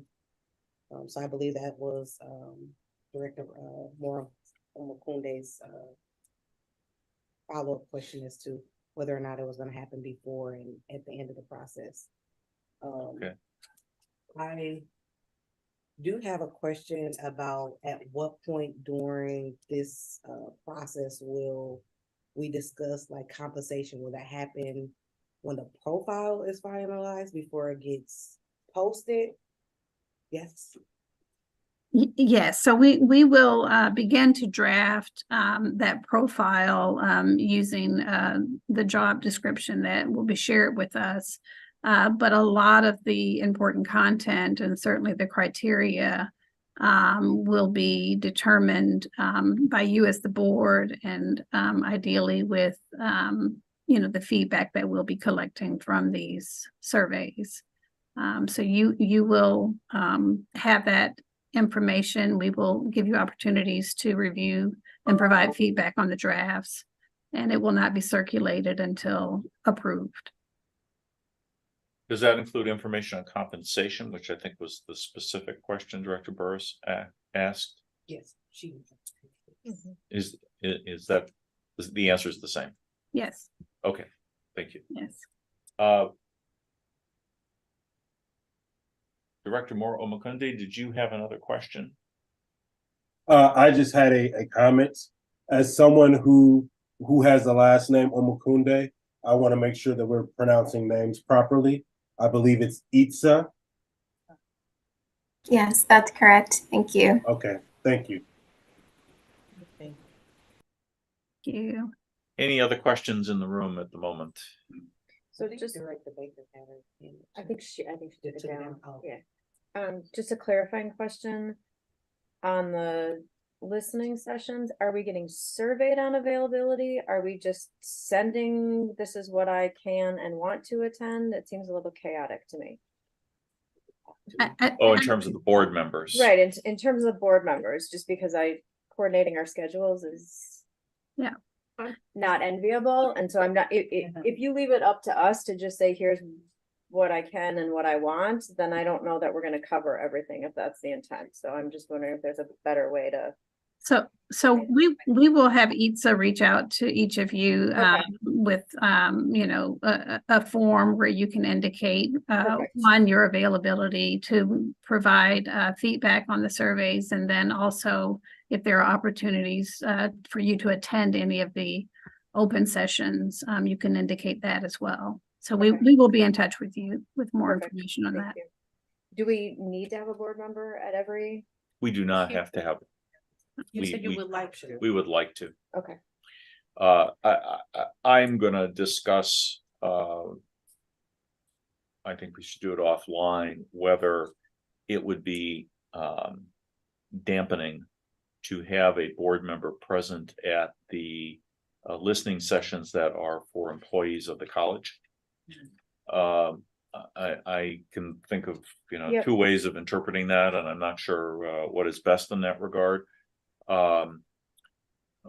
So we need to think about that a little bit. I don't think that would be a problem with any of the external groups. But I do want to make sure that all the employees of the college feel that they can say whatever they think is important about this part of the process. Yep, I agree. So, Director Baker, did you have something to add? Yeah, just two things. One, both Director Foley and myself have discussed the fact that we will try and make sure that one of us, or if we can't, someone else from the board is at every session to introduce the folks who are here from Greenhouse and Asher. I'm sorry, Greenwood and Asher. Sorry, guys. Just so the board has ownership of this process and makes that introduction, but that we do not want to be in a position where we are chilling the discussion of anyone who might feel, "Ooh, the board is watching what I'm saying," or that people feel that they have to say something specific because we're in the room. So we have had that conversation, and we will go through the list of sessions. And the other thing, and I just want to make sure everyone understands this, is that there will also be an online survey, so that the idea is anyone from any, if someone can't attend a session, or they feel like they just didn't get their thoughts across in the session and they want to be clear about it, that there will be the opportunity for anyone to also use those questions and submit online their responses. And those will be collected anonymously. So if there is something they want to share, but not in a public way, they will have the opportunity to do that through the written survey. I know there was a question earlier about the actual question, so we could pull up the agenda again. I just want Tracy, hold on just 1 second. I think there's one more question. I Director Burke. just wanted to clarify, so you guys will be at each sessioning to introduce, but you guys won't stay in the room. Right. At Well, any of the sessions. Well, that may not be the case. We may stay in the room for some of them. As I said, I'm most concerned about the potential negative effects of having a board member in the sessions that are for faculty and staff. We haven't talked in detail about this, but we're going to make the introduction and indicate that we really want their opinions, and if they want to talk to us as board members separately, here's how you do that. Okay, Tracy, go ahead. Oh, if I may, just one more thing. We had talked at a previous meeting about making this process transparent by posting things to the matc.edu website as things have occurred, so that people can see the milestones we've achieved, but also to publish information about where we are going with the process. And I believe we now have this set up on the website. An initial search page is live at matc.edu/president, or by entering presidential search into the search bar. So that's already been set up. I don't know that anything's been populated to it yet, but we will be getting there soon. Tracy, go ahead. Thank you. So I just wanted to draw your attention back to the agenda where we have included the questions that we will be asking in the listening sessions. There are 5 questions that we will ask of every group with whom we meet. The first speaks to the quality, skills, and abilities that stakeholders would like to see in their next president. We will ask about what key challenges and opportunities the next president is likely to encounter. We will ask what the new president needs to accomplish in the short term, the first 1 to 3 years, and then looking out further 3 to 5 years. We will ask what you want prospective candidates to know about MATC and about this particular opportunity. What do they need to know to be successful? And then we also like to use this opportunity to ask about what you see as your points of pride. In particular for faculty, staff, and students, what brought you to MATC and what keeps you here? It's often helpful to hear directly from stakeholders about what the selling points will be for this opportunity. And so this information will be used, of course, in the documents that will be circulating, but also will give us important content for the conversations that we'll be having in our recruitment efforts. So those are the questions that will be asked in both the in-person and virtual sessions. And these are also the questions that will be circulated in written surveys that will go out. So the same questions will be asked in every forum. Any questions about those? Director Burris, did you have a question about the questions? Yeah, is there room to edit these? I'm not sure whether or not I have one in particular that I would add or exclude per se. I'm just saying, is there room to edit them towards feedback that you're seeing or something? We are certainly open to hearing your feedback if there are edits that you'd like to have made. Just bearing in mind that we start December 4th, so we like to get that feedback sooner rather than later. So are these That's Monday, so yeah, go ahead. Are these pre-developed questions by yourself, or has the board already, like the vice chair and chair, had input on them already? No, these are standard questions that we use for our searches. We've found that these are effective in gathering the information that we find most helpful in this process. But we can certainly, customize it as needed if there are requests for edits. Any hands up on the line for questions about the questions? Anyone in the room? Okay. Actually, Mr. Chair. Oh, I'm sorry, Director Baker. I'll just, I'm comfortable with the questions. They're very open-ended. I think, that's my experience on this is if people have something to say, they find a place within the questions to say what it is. But that doesn't mean that we shouldn't, think about them. And, with our particular knowledge of the college and the college community and the issues we want to address to make sure that, that our stakeholders are going to be asked to actually dig deep and tell us the things that they believe. So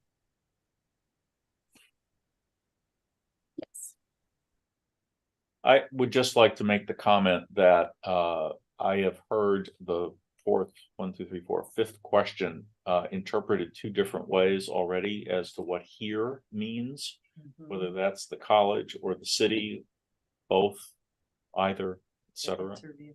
typically when we ask it, we do ask both about the college, but also about the area.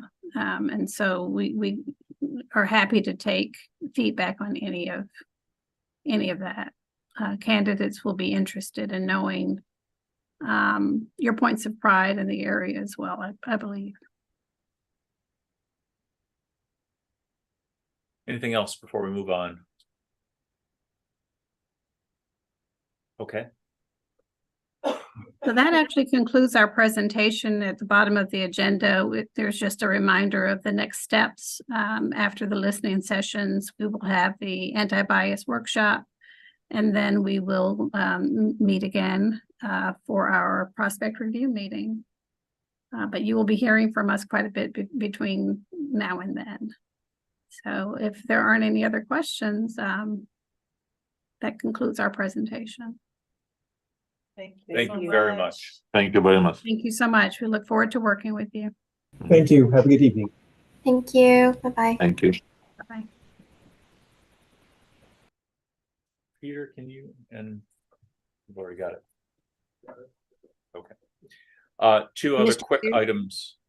Mr. Chair, just one item before we move on. Go ahead. I just want to say, here we go.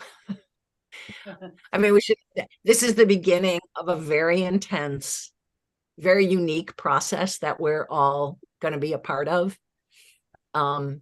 It is the time that we just talked about, but it's very exciting. It's exciting stuff to be a part of.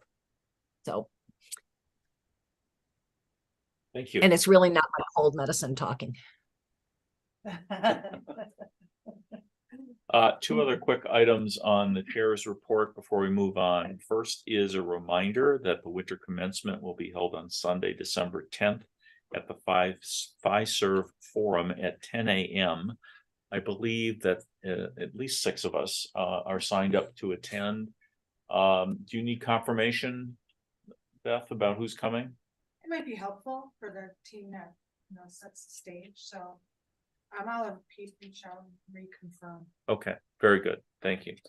And second, I'm pleased to report that our president, Dr. Vicki J. Martin, in case you've forgotten, has been named as one of the finalists for the Milwaukee Business Journal's 2023 Executive of the Year.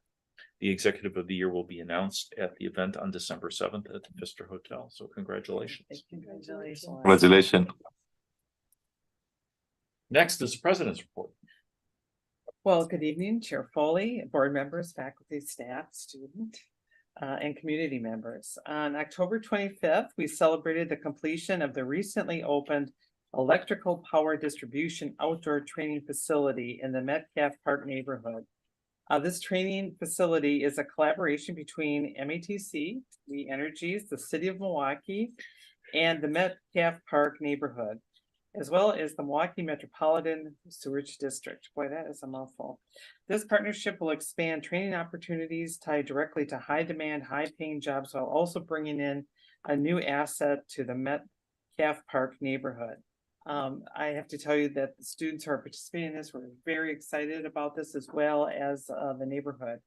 They talked about that they used to be able to walk to work, and they thought this was another way to be able to walk to education. So they were pretty excited by it. I want to thank our Director of Apprenticeships, Dave Stewart, and our Vice President, Laura Bray, for helping pull together the event, as well as all the other folks who participated. On October 25th, MATC's Oak Creek campus hosted the Heavy Metal Tour, where nearly 150 high school students attended the event to learn about careers in manufacturing.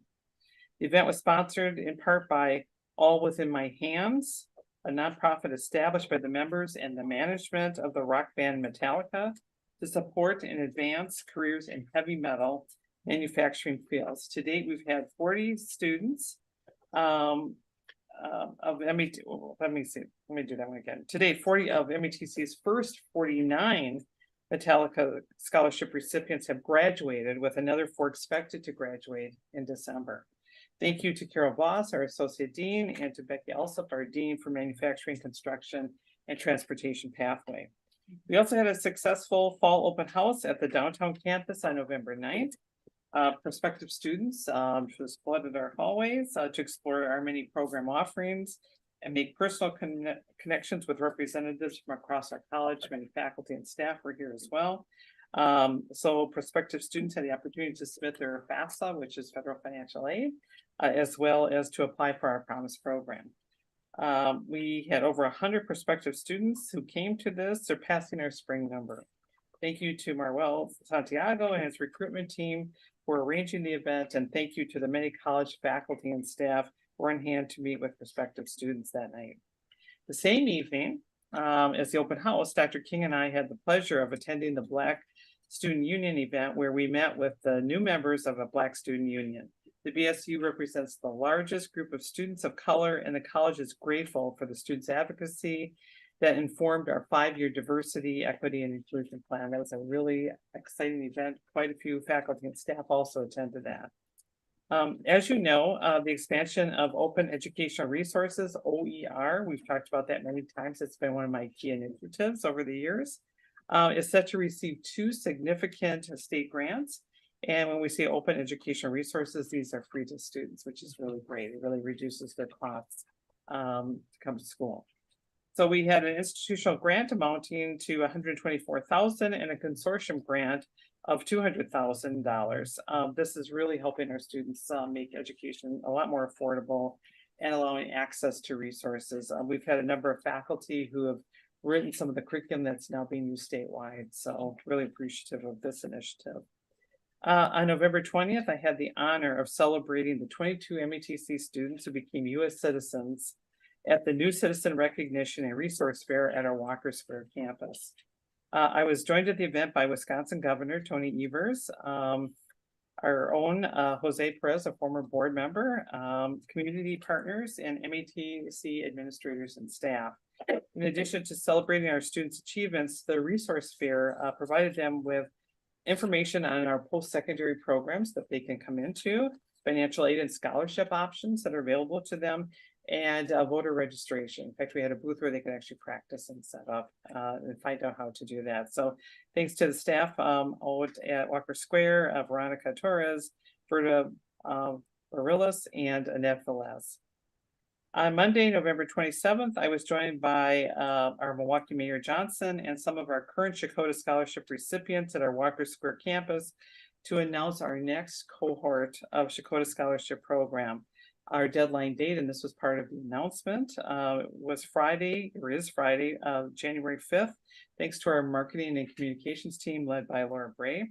To date, we have awarded Shakota MATC scholarships to 372 students, 191 who have already graduated and are just having a fabulous time in their new career.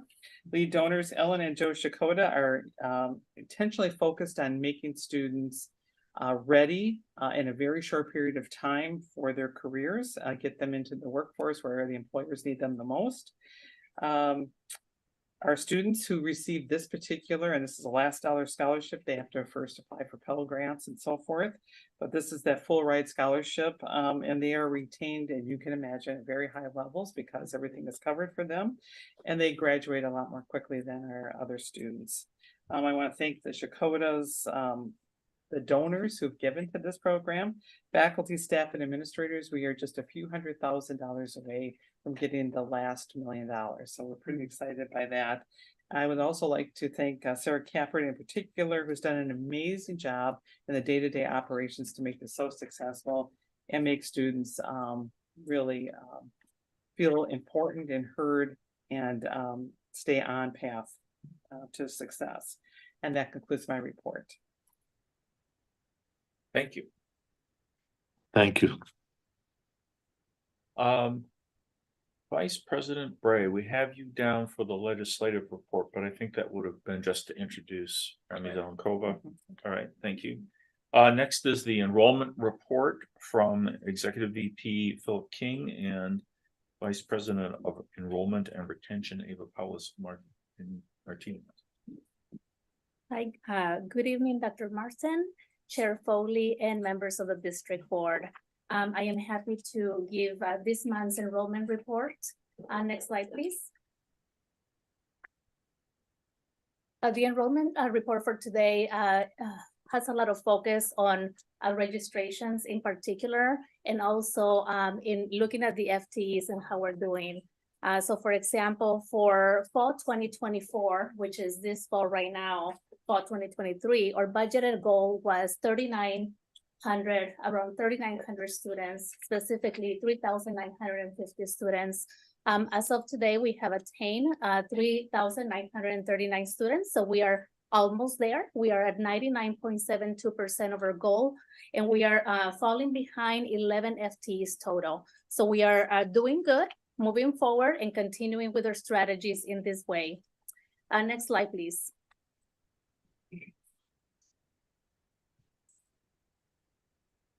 Slide here in particular showcases the enrollment for fall 2024, also as of November 13th. It also gives you a snapshot of how it was 2 years ago and also last year. So when it comes to fall 2023, as you can see, we were at 3,803 FTEs. And for this fall 2024, we are at 3,933. That is a difference of 130 FTEs as of today. and also a 3.42 percentage increase from fall 2023 to fall 2024. We feel that we are making progress and gaining momentum in enrollment when compared to the last 2 years. Next slide, please. When it comes to headcount for fall 2024, we are also continue to see an increase. This really gives you a snapshot of the actual numbers. We are currently 888 students ahead of last year. So when you look at fall 2023, we were at 17,751. When you look at now, we are at 18,539 FTE students in student headcount. Again, this is an increase of 888 students in particular.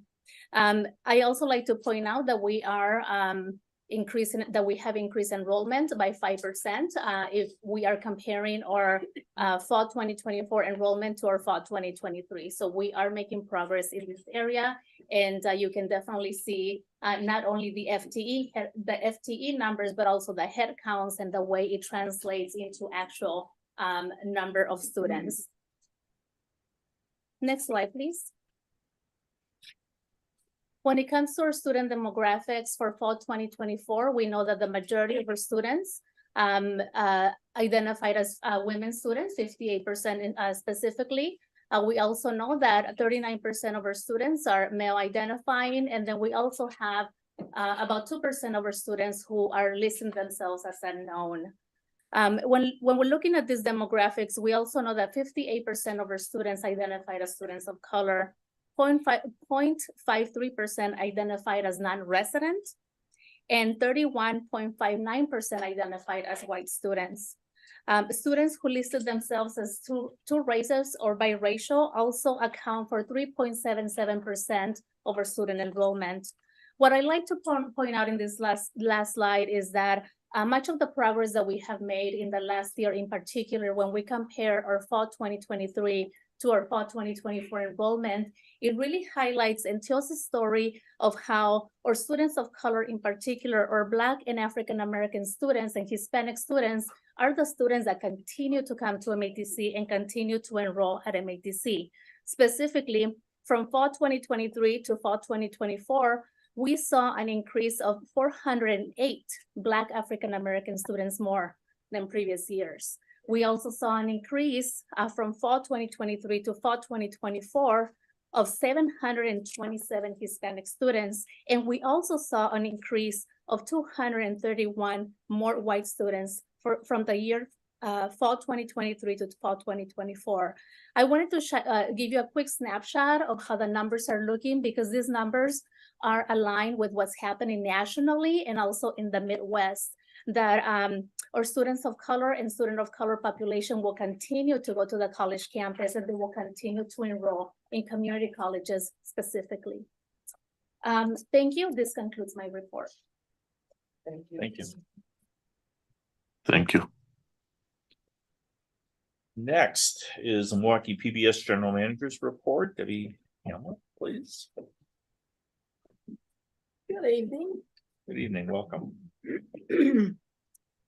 So right before Thanksgiving, House Republican leadership postponed a floor vote on fiscal year 2024 HHS education bill, which was likely a sign that it did not have enough support to pass. This is a pretty big win for public media, as that bill would have completely eliminated funding for all the programs that support public media. In addition, 2 amendments targeting public media would have made a bad bill even worse, and were not made in order and therefore defeated before they could even be considered.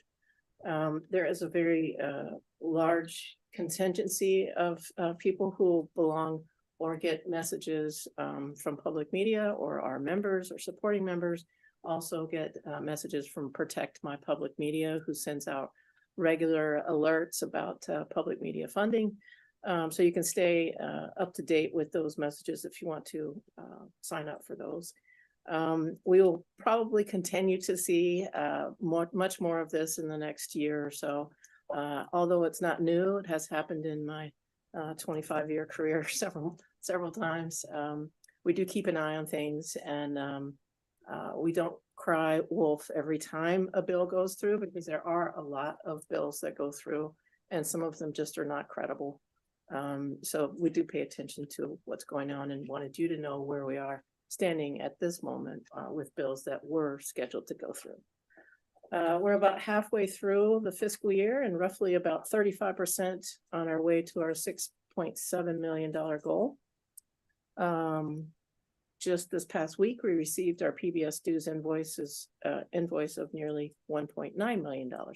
So see how that works, money in, money out. Today is Giving Tuesday. Meg and Libby Cash have generously provided a $10,000 match to encourage donors to give during our end of the year pledge drive. And we're scheduled to end that pledge drive on December 10th. So of course, I would not be doing my job if I did not encourage you to make a pledge for Milwaukee PBS. Main Streets with John McGivern season 3 kicks off. There'll be an event kicking off that season January 3rd at Dominican High School. And you're all invited to come. I'll send a message to Beth about that. And Rick Steve's wine tasting virtual fundraising event will be on February 6th. It's a really fun event. If you haven't had the chance to attend any sort of event with Rick Steve's, this would be the one to do it. This would be really fun. The media walkthrough for RNC is this Thursday. We'll be there, as will the PBS NewsHour tech team, and we'll have a discussion with them afterwards. Hopefully have a little bit more news on what their plans are afterwards. January 29th, we'll premiere our newest documentary, Al Capone, which features his granddaughter's perspectives on his life. And it was quite a coup to get her. She wrote a book, but nobody really has done many interviews with her. So this is it's a really fascinating documentary. And we're in production on our next collaborative project with the Journal Sentinel on the topic of manufacturing. And that concludes my report, unless you have any questions. Any questions from the directors online? Yes. Director Najib. Yeah, I'm so happy to hear that bill did not go through. It's really, I was concerned about it, that it would go through and cause a lot of problems. I was thinking what solution we could have. My question to you, did we do anything in specific really to help this bill not to go through, so we can really build on it and that increase our effort in that regard? We did send out an email blast to our members, but we cannot do spots on air because that would be considered lobbying. So we don't do that, but we did send members messages about how that was progressing through. So we can't lobby? Can we lobby or no? We cannot use our broadcast to lobby. But other ways of lobbying, can we do that? That's up to you. Well, you as a voter can certainly write to your representatives and tell them what you would like to see them do and not do. Beyond that, we would ask that we have a consultation with our legal counsel about the limits of lobbying. Okay. But as a personal, private citizen, you can do whatever you feel led to do. Thank you. Thank you so much. Any other questions, Director Baker? Mr. Chair, board members attend lobbying sessions in Washington, D.C., and we attend lobbying in Madison as members of the district board. And I know, Director Foley, you've done lobbying around public television, correct? No, I have done public education about public television. That's right. We visit legislators to let them know how we are working in communities we serve. Like a true lawyer. Yeah, it's something you have to be careful about, both what you do and how you characterize it. And if you're interested in doing some of that, let me know and I will connect you with the right people. But as we indicated earlier, Director Baker and I are both going out to DC to educate our legislators about the needs of community colleges. I have gone to it's the American Public Television Stations Association in the spring as well, where they also train us to be better educators of our legislative representatives and go up to the Hill and speak with them about that. The fact that it's the APTS tells you how sensitive this is. The Corporation for Public Broadcasting and the Public Broadcasting System are both prohibited by law from lobbying. And so this Television Stations Association, I think, was organized in part so that what are typically called education functions can be discussed with legislators without violating that ban. And there are rules under the FCC licenses as well about what you can use the airtime for or cannot use it for. Questions in the room? Thank you very much. Thank you.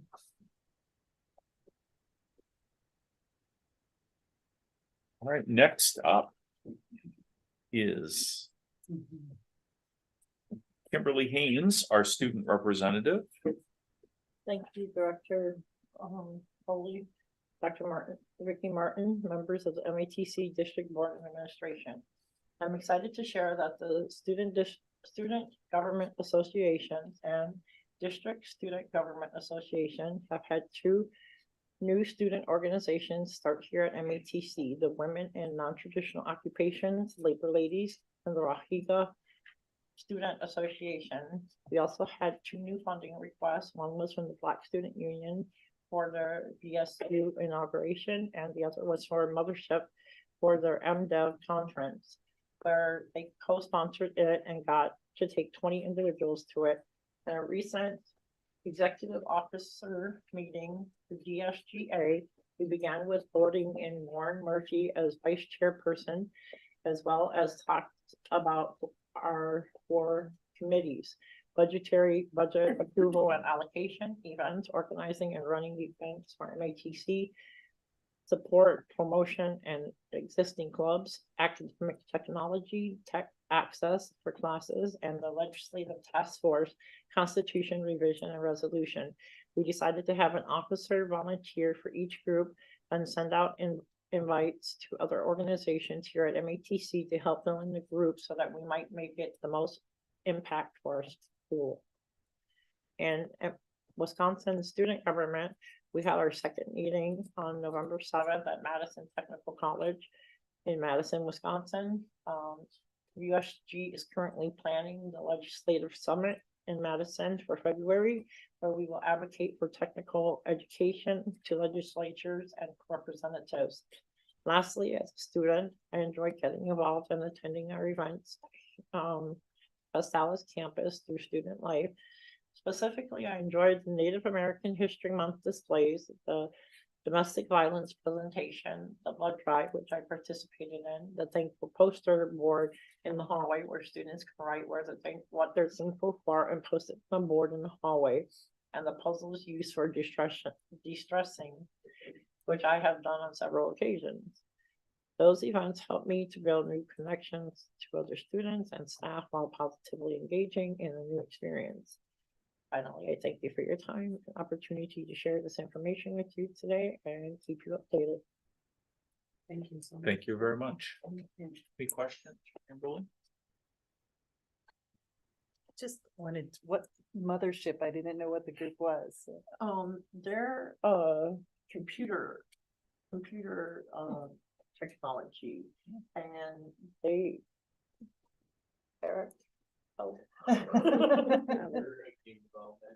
student organization. That's cool. So there's a big conference here in Madison. That's awesome. I'm glad I asked. Thank you. Next on the agenda is the Audit Advisory Report, Director Case. Yeah, that's me. The Advisory Audit Committee met on Thursday, November 9th. Mr. Paul Franz, partner Baker Tilly, provided the committee with an update on the fiscal year 2023 financial and single audits. A transition in auditors for the MATC Foundation has pushed back that timeline as there is incorporation of information from that audit into the financial audit for the college. The audit is not yet complete. However, Mr. Franz noted they anticipate issuing an unmodified opinion and that there are no findings or deficiencies noted at this point. Regarding the single audit, Mr. Franz also noted that they again plan to issue an unmodified opinion. An internal audit update was then provided by Mr. Kubik. Regarding risk assessment, Mr. Kubik gave a brief overview of the risk assessment process and outlined the risk factors related to the topic of program viability, for which a review has been added to the audit plan. Mr. Kubik walked through the status of the fiscal year 2024 plan and noted other activities internal audit has been participating in during the fiscal year. Mr. Kubik noted that the Zanzel stipend compensation review was now completed, action plans and timelines have been agreed to, and signatures are being obtained on the report. Mr. Kubik then walked the committee through the audit follow-up report, noting 3 action plans had been completed since the prior meeting. Finally, Mr. Kubik shared information on cybersecurity risk and MATC's work to share awareness as October was Cybersecurity Awareness Month. Finally, Mr. Kubik noted that in his opinion, the committee is on pace to meet its requirements for fiscal year 2024. That is the Advisory Audit Committee update. Any questions from board members online concerning the audit committee updates? Seeing no hands, are there any questions in the room? Thank you, Director Case. No problem. Next is the non-construction procurement report. Is Laura Moore? There she is. Welcome back. Yes, good to see you guys again. So, as he said, hello, board and everyone else attending today. My name is Laura Moore, and I'm going to give the non-construction hub report, as well as the WTCS required reports on annual vendor spends. So every year, the WTCS requires that I make a report of all the vendors that we spent over $50,000 with last year. And last fiscal year, it was 175 different vendors. So I look at them and see if we had already completed a competitive process, or if we reached that $50,000 mark after multiple smaller purchases. And then I also look at, do we have a lot of vendors that are the same kind of vendors or the same kind of services or items that we're purchasing, and can we bundle those together and do a different kind of competitive process? Because we want to use volume as much as we can to get the best pricing. So the 3 vendors that I chose after doing that intensive report is For Imprint and Proforma, which sell swag and just different kinds of promotional items. We buy gloves from many vendors, and we buy a lot of different kind of gloves. And I want to see if we can kind of put those together again for volume and get some better pricing. And then of course, Amazon. Amazon's here to stay. We know we're going to use them. And I don't even know how many different transactions we had that reached $50,000. Actually, it was $165,000 we spent with them. But there are different contracts that we can piggyback or use, and the contracts that we use have to follow the same kind of competitive process that we follow. So actually, I have a meeting tomorrow with Amazon to talk about the different contracts that we can possibly piggyback. In a happy coincidence, we had a purchasing consortium meeting today, and in addition to each college having to put together a report spending over $50,000, all the colleges also create a report where they spend over $10,000. They give it to the purchasing consortium, and then they put all those spent together to see if we have volume to do a purchasing consortium contract. And one of the vendors that they chose was For Imprint. So I'm like, great, it's a third of my work is done, but we'll see what comes out of that. Because when we look at it, just overall, we paid some kind of money to over 2,773 unique vendors last year. So it's important that we try to get all that together. The numbers that I've given to you again is for non-construction hub, and our reporting of this and monitoring of it, this is not required by WTCS. We do this because it's important to MATC, something we've done for over 15 years. And I always provide a 5-year review so you can see where any trends are going or how well we're doing. And we don't set a specific goal because the WTCS hasn't set a specific goal. Our goal is just to try to increase each year. Why limit ourselves? So last year we did 9% of our overall spend was with Hub. And this year was 8.6. But I have to say that's pretty great because first of all, we've been growing really well each year. And also last year we still had the Chromebook program and we spent over $1 million on Chromebooks. And we didn't have that this year. And we had purchased that from a Hub vendor. So I took out that $1 million and let's say last year we didn't have that spend. We were at 6.4%. So we're at 8.6 this year. So the fact that we didn't go down a lot, even though we took out that $1 million, I think is great. Because again, what I'm focusing on for Hub spend, I'll kind of go to the next page, is communication and making sure that Hub vendors are part of everybody's decision-making process when they make a purchase. Because $0 to $15,000, when someone's making a purchase in MATC, they can use any vendor they want. There's no kind of competitive process required. They can do anything. So I want that to be everybody's decision-making process. Because like I said, we had 175 vendors that we spent over $50,000, which MATC, the purchasing department controls and helps them make this decision and stay within guidelines. But that $0 to $15,000 and those other 2,600 vendors we have, people can make those decisions on their own. And from $15,000 to $50,000, they have to get quotes. But again, I want to make sure that the people making those decisions are deciding to include minority vendors in those quotes. I try to make that a requirement for everybody. I mean, sometimes we can't find one, but that should be just part of the process. So a lot of the minority process or the Hub process is just communication, getting the word out there.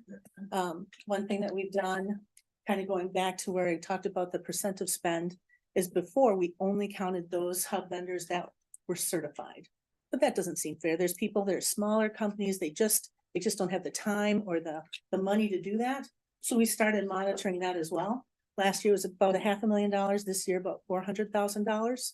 But we still realize how important it is that people do get that certification outside of MATC because it opens the doors to so many different government contracts and different opportunities. So we still have that information on our purchasing page on the MATC website. And we also have quarterly vendor listening sessions because we still want to help people get ahead and make them successful. So do you have any questions for me today? Yes. You mentioned that you help them get certified, so you like point them to how to do that, or you guys walk them through the process? Because that's a bit much. Yeah, we point them in the right direction. We Okay. give them the information that they need to get started.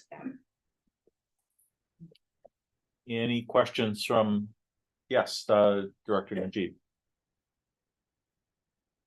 Cannot hear you, sir. He's on mute. There Yeah, you go. sorry about that. Yeah, it's good to help a small business, but if we really we want to help also the minority businesses, I think certification should be a requirement, especially if we're spending more than 15,000, 15 to 50. We should require certification to help those businesses. So I'm just like wondering what the wisdom of not requiring certification for this amount of purchases. Well, we can't require certification. That's just a way to measure those vendors that are certified. That's what we used to only measure, but now we're also having a separate reporting of those that aren't certified. Because unlike the state and like Milwaukee County and things, they have it written into their statutes that they can require a certain percent of money be spent with certified vendors, but that has not been adopted by WTCS. So I'm not allowed to require it. According to our mission, and MATC, they support the minority and for diversity. So sometime you'll have many businesses, they will call themselves really minority businesses, but they're not. But if you have certification, then you'll know for sure they are minority businesses. That's I don't know what the opinion of the chair about this kind of practice, if we need to require certification for purchases 15 to 50 or not, just as to meet the MATC mission at least. I don't have an opinion on that subject. I'm not legal counsel to the board.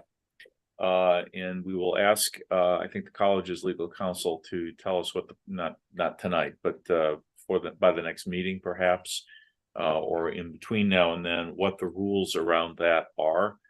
I think that the statement that there are institutions which, as a matter of law, are permitted to require it, and we at this point are not one of them, I believe rings true, although I don't know the specifics about that, but we'll get some information about that and distribute it to the board. I can say that I had been the director of the purchasing consortium, and for years I had lobbied that we would be able to give at least some points during the RFP or bid process to minority vendors, which we could not do in the past because we weren't allowed to show any preference. But they did finally allow that about 3 years ago. So we're making progress. Their big focus at WTCS is just making sure that it's open competition to everyone and no preference is given to anyone at this time. But we try to support that by attending the governor's minority conference every year that's held at Potawatomi, and we reach out, we have the listening sessions. So we do try and we do actively seek out minority vendors. It's just I can't give them preference. Other questions from the directors online? Yeah. Director Baker. So this is to Laura. Are we actually forbidden from having requirements that the state doesn't have? If it's MATC purchase and not part of the consortium? Are we prohibited? Okay, thanks. Other questions from the online directors? Questions in the room? Director Burris. For this, is it costly for businesses to get those certifications? Compared to some states, it's not really bad. It's just a couple $100, I believe. It's just you have to have been in business, I think, for a couple years, and it's just a matter of paperwork and people having the time and the knowledge to do that. Because unless you're going for government contracts and things like that, you don't really need to. Although it's nice to be able to say that you're a minority vendor for those that are looking out for that. Other questions in the room? I would just like to add 2 comments. First of all, I really like your enthusiasm for saving the college money. Thank you. That's what I do. But I also want to thank you for the work you did in helping us on the RFP process for the search firm as well. Thank you. Thank you. My pleasure. Thank you. Thank you. Next, we have the construction services report. Chris Johnson.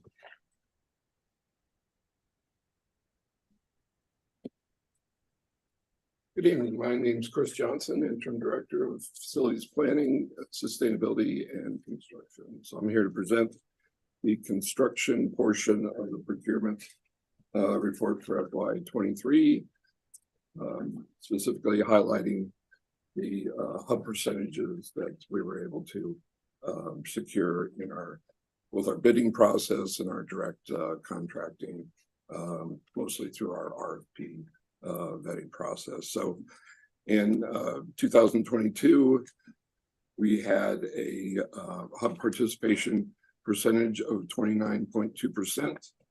And for this past year, we exceeded that by nearly 3%, just short of 32%. So we were successful in attracting a couple more general contractors to bid on our publicly bid projects, the larger projects. We've been holding open houses yearly to both consultants and contractors, kind of highlighting upcoming projects, trying to spike interest in contractors to bid on our projects. There was a period where we had a very slim participation in construction bids. during COVID and post-COVID, but we're starting to get a lot more interest and a lot more participation in our bids.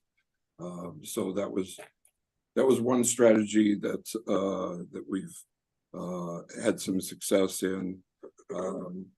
And then also our FF&E, our furniture and fixtures and equipment is part of the general procurement numbers. This just covers general contractors through the public bid process, the targeted contractors on some of our smaller efforts, and our consultants. Any questions? Any questions in the room? Any questions online? Thank you very much. Thank you. Next is board monitoring, the academic multi-year plan update from Executive Vice President King and Vice President Lauren Dakwar.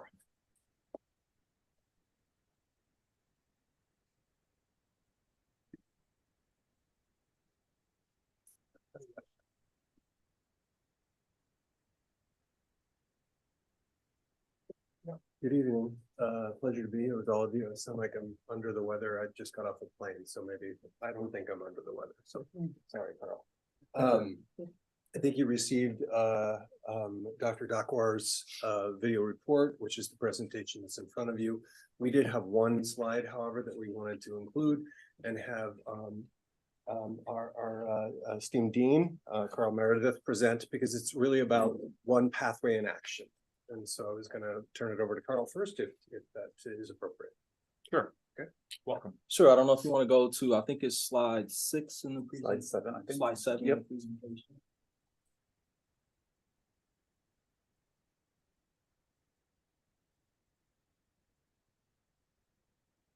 Keep going. Yep. There you go. Yep.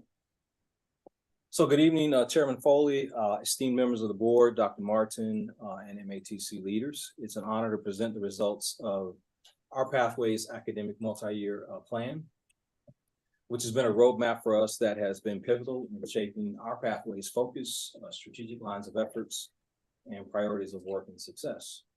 At the heart of our plan is a student-centered approach, harnessing data to make informed decisions about program growth and sunsetting.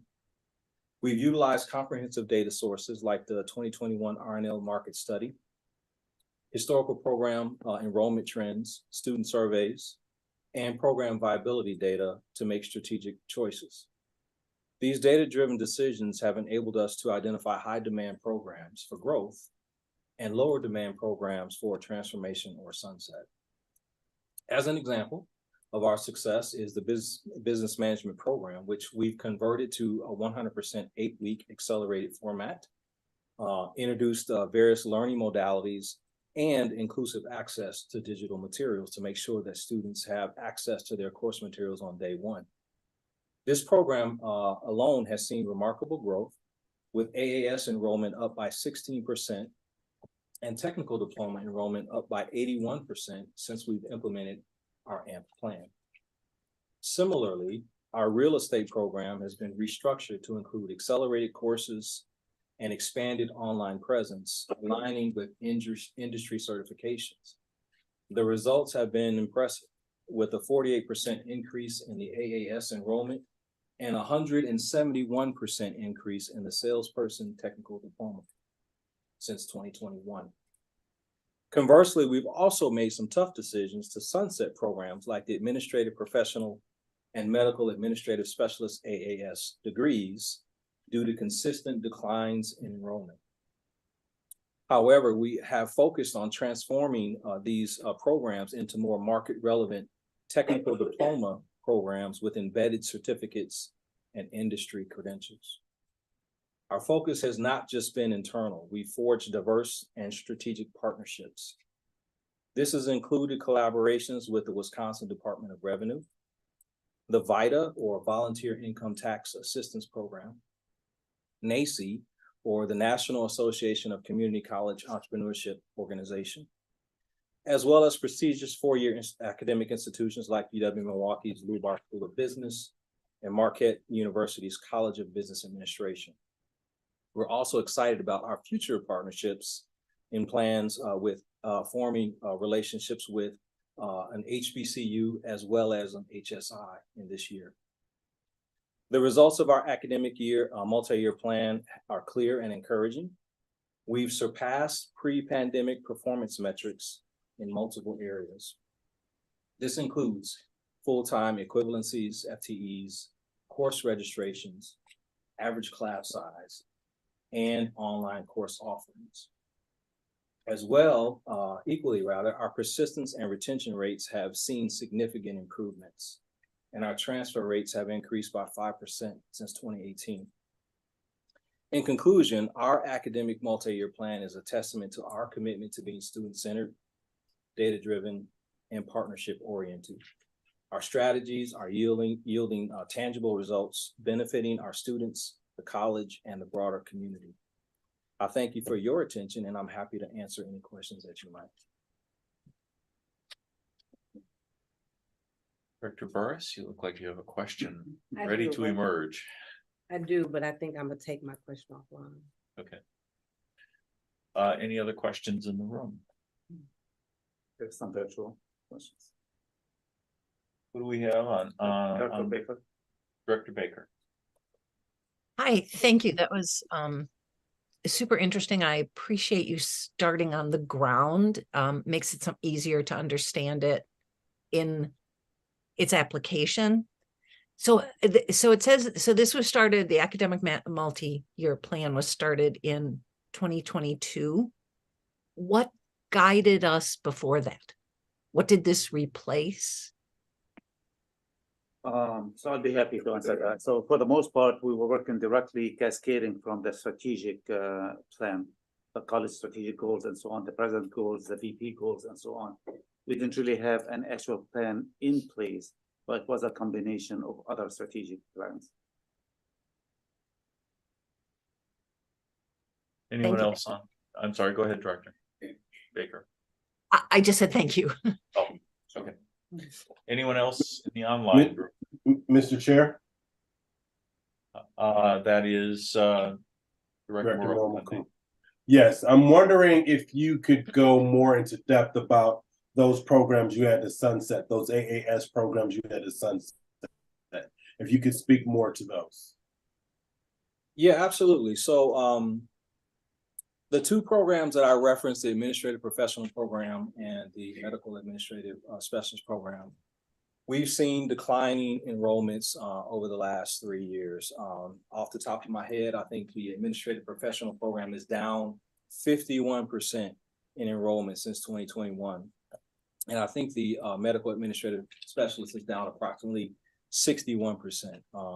We have attempted to work with those programs over the last couple of years to try and make modifications, make the program more attractive to students, but we just have not been successful. So what we have decided to do was pivot, for lack of a better description. We felt that based on feedback from our advisory boards, engagement with industry experts, that we would be better suited to refocus on the technical diplomas and redesign the technical diplomas, and also embed industry credentials and certificates in those programs. That would hopefully make the programs more accessible, more attractive to students, and we'd still be able to offer that as a pathway for students interested in that field. It may offer something as well, and to the question perhaps is that I think what Carl offered is specific outcomes of a process that's not once a year. There's a regularness to this process that the academic unit looks at all program viability. There's a combination of individuals that are included in this process that are both administrators and faculty. The outcomes of that process may include closure or pivoting, as Carl indicated. So it is not necessarily, sometimes people would think it is we have a surprise and all of a sudden there's a closure to a program. They're regular reviewing this on it could be a multi-year basis, even to the extent that if there's a problem with the program, you notify the program, the individuals in the program, they have an opportunity to get involved, to ask questions, the advisor groups are involved. you get feedback from students. We don't sunset quickly. We take that process very seriously. I don't know, Mohammed, if you would add to that. By all means, and I was gonna say that we do have an obligation to graduate all the students from the program, even as we pivot or transition it to something else. We continue to keep that commitment till every student under that program gets graduated. Great, yeah, Go ahead. Yeah, you answered my question, Dr. Dakwar. That was gonna be my next question about the abruptness of sunsetting. So thank you. You're welcome. How are these like closures informed by our business community also? Yeah, so we work very closely with the advisory board committee members, the industry representatives for the programs, and the process is not an instant process. For example, the two AASs that we referenced, we started the evaluation process almost 2.5, 3 years ago. And so we've been working with the advisory committee on a regular basis, as well as the lead faculty, as well as other industry experts to basically monitor, assess, and inform decisions on whether or not we would get to a certain point where we needed to decide whether or not we were going to sunset. And if we were going to sunset, what were we going to pivot to be able to offer something as an alternative for students who still are interested in that career field. So and I would, Mohammed, in that regard, there are up to 100, I believe, program advisory boards. Yes, we do have about 100, almost 1,000 members. I'm gonna be on the safe side, close to 1,000 members. But the boards are about 100. The number of them. 100. Yeah. So the process he described is then working with those 100 boards related to all the programs. There's a regularness to that as well, which it's quite a bit of work to that integrative regularness of meeting, getting the feedback, interestingly refreshing the board sometimes, having the board give current knowledge, feedback about the effectiveness of the student as an employee, that cycle. And there's a pretty robust process that you, under your office, Dr. Dakwar, if memory serves, about how you manage the boards, the feedback from the boards. That's correct. And we report to the state also on these boards and their minutes and what goes on in these meetings as well. Where do those reports go? To the WTCS.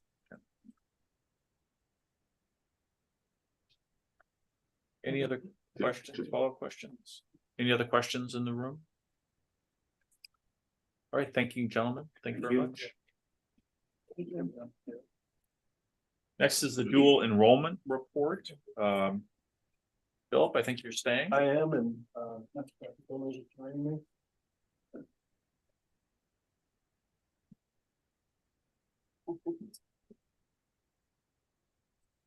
Josephine Gomez, welcome. Yes, thank you very much. Thank you for inviting me this evening.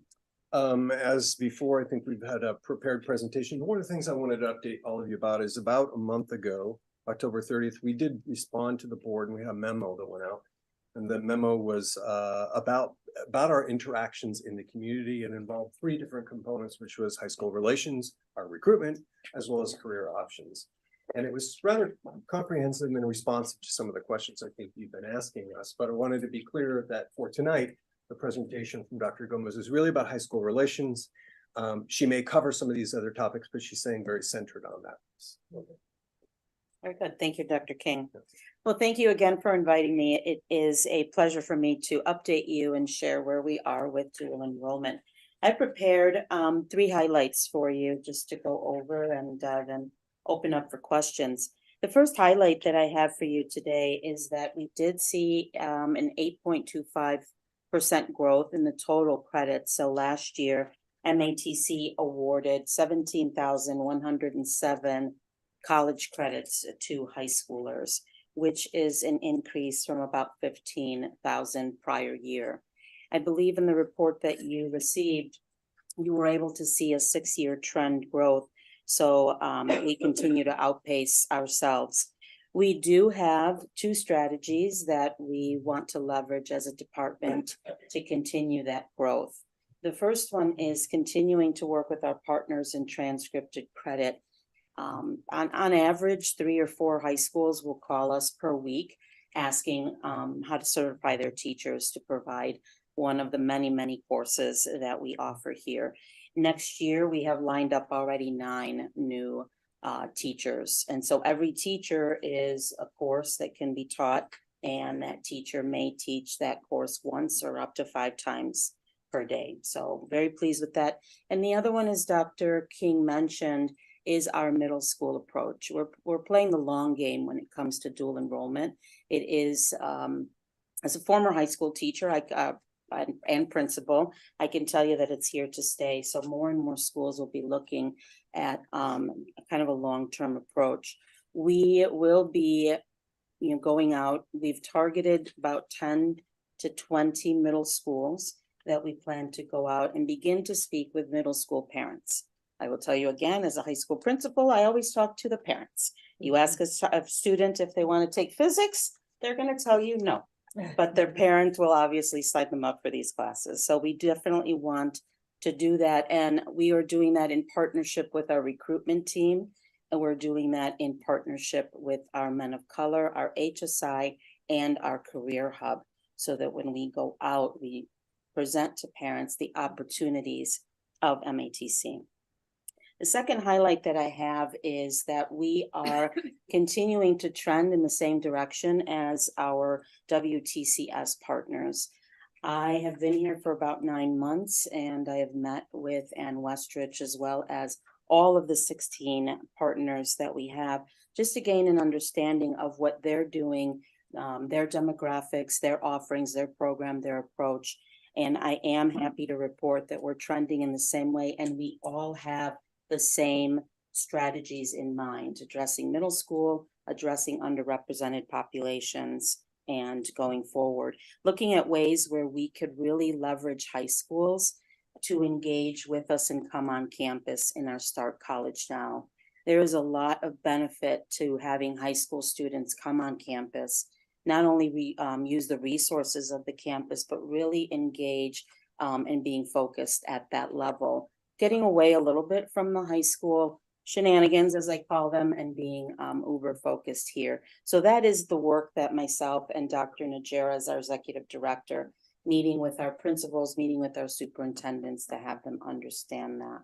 And the last highlight that I have for you is that MATC has the highest dual credit to matriculation at MATC rate in the state.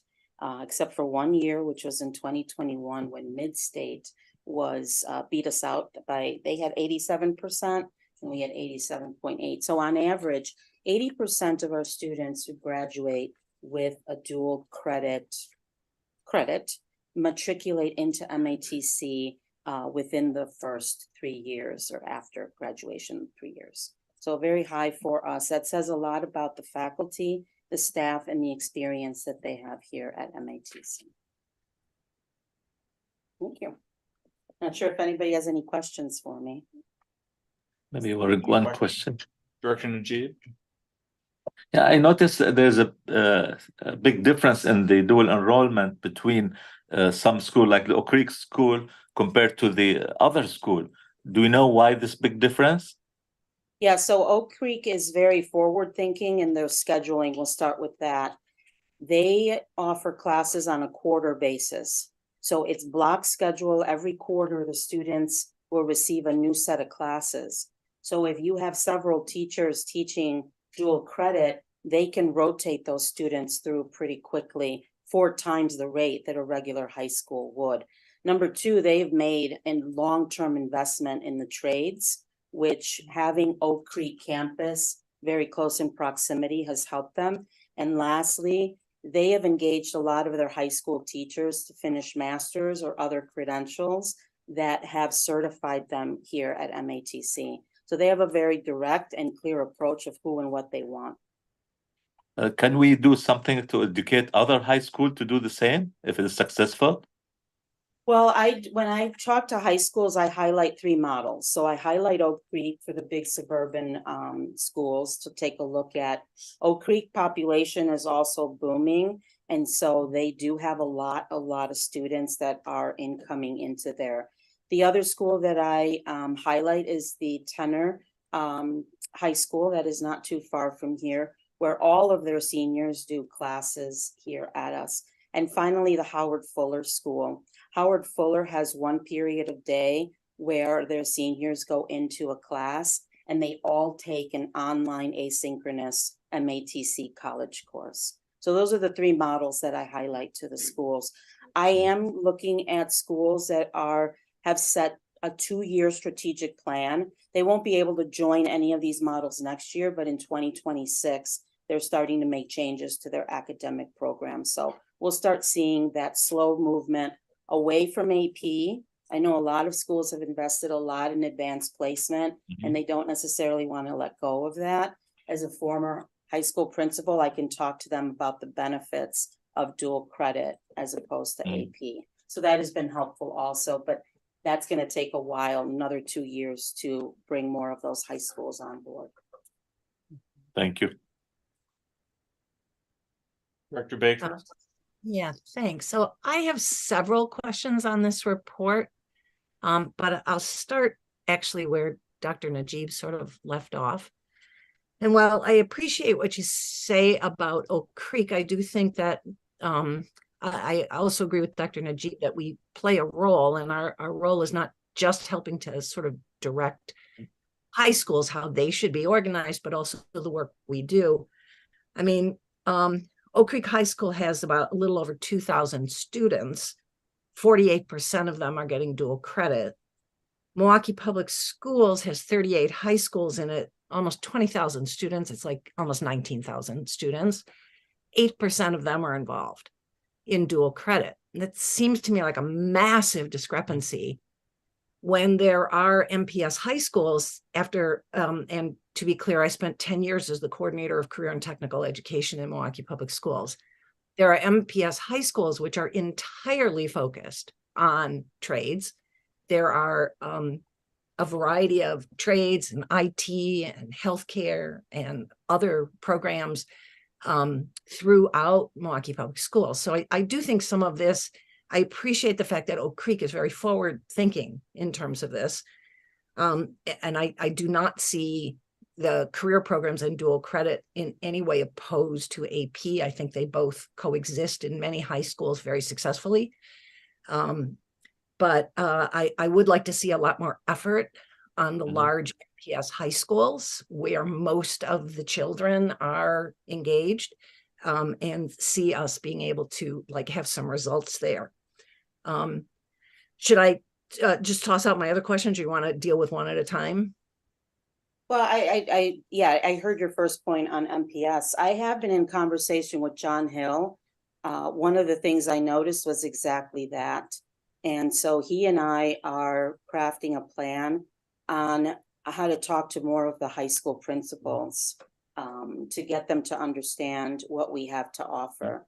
That is at least as much as I know. And so I will continue to work and talk with John to see what the next step is. And I would welcome any ideas and strategies on that front.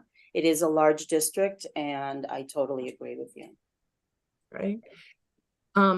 I'm very disappointed that that MATC is last of the 16 colleges.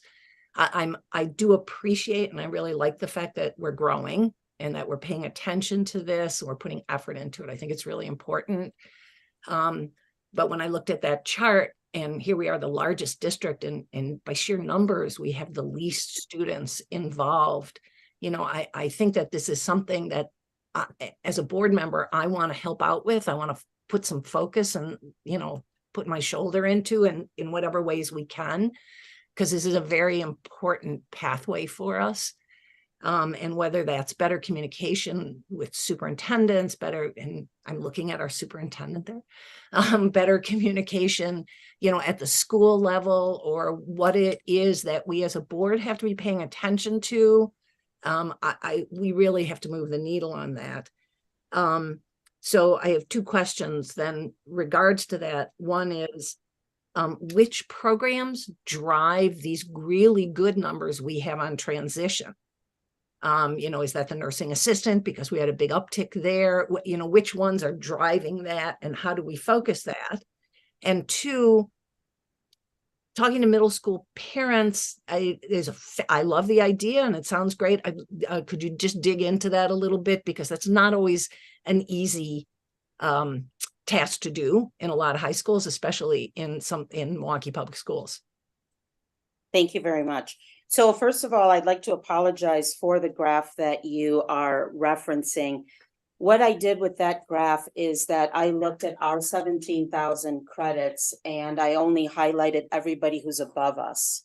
So there are 7 other WTCS colleges below us. So I do apologize for that misunderstanding. We are right in the middle of the pack. We have a nice trending growth line going upwards.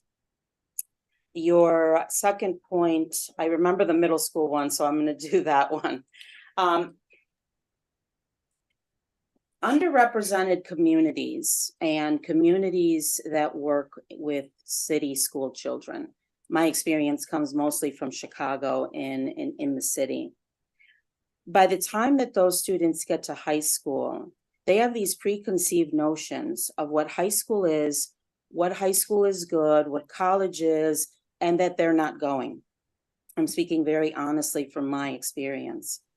Getting to middle school parents and talking to them, first of all, in several languages that they could understand, and helping them understand what dual credit is from the start so that they select high schools and they ask the right questions when they get there, not just leave everything up to the child, which is what we find a lot, is the parents will turn over that authority to the student.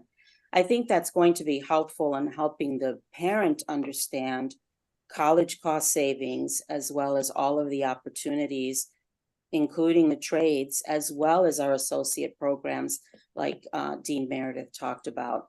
So that's the granular work that we want to do. And it's not that we're not going to continue to work with high schools, but we also want to invest early and invest often in order to do that.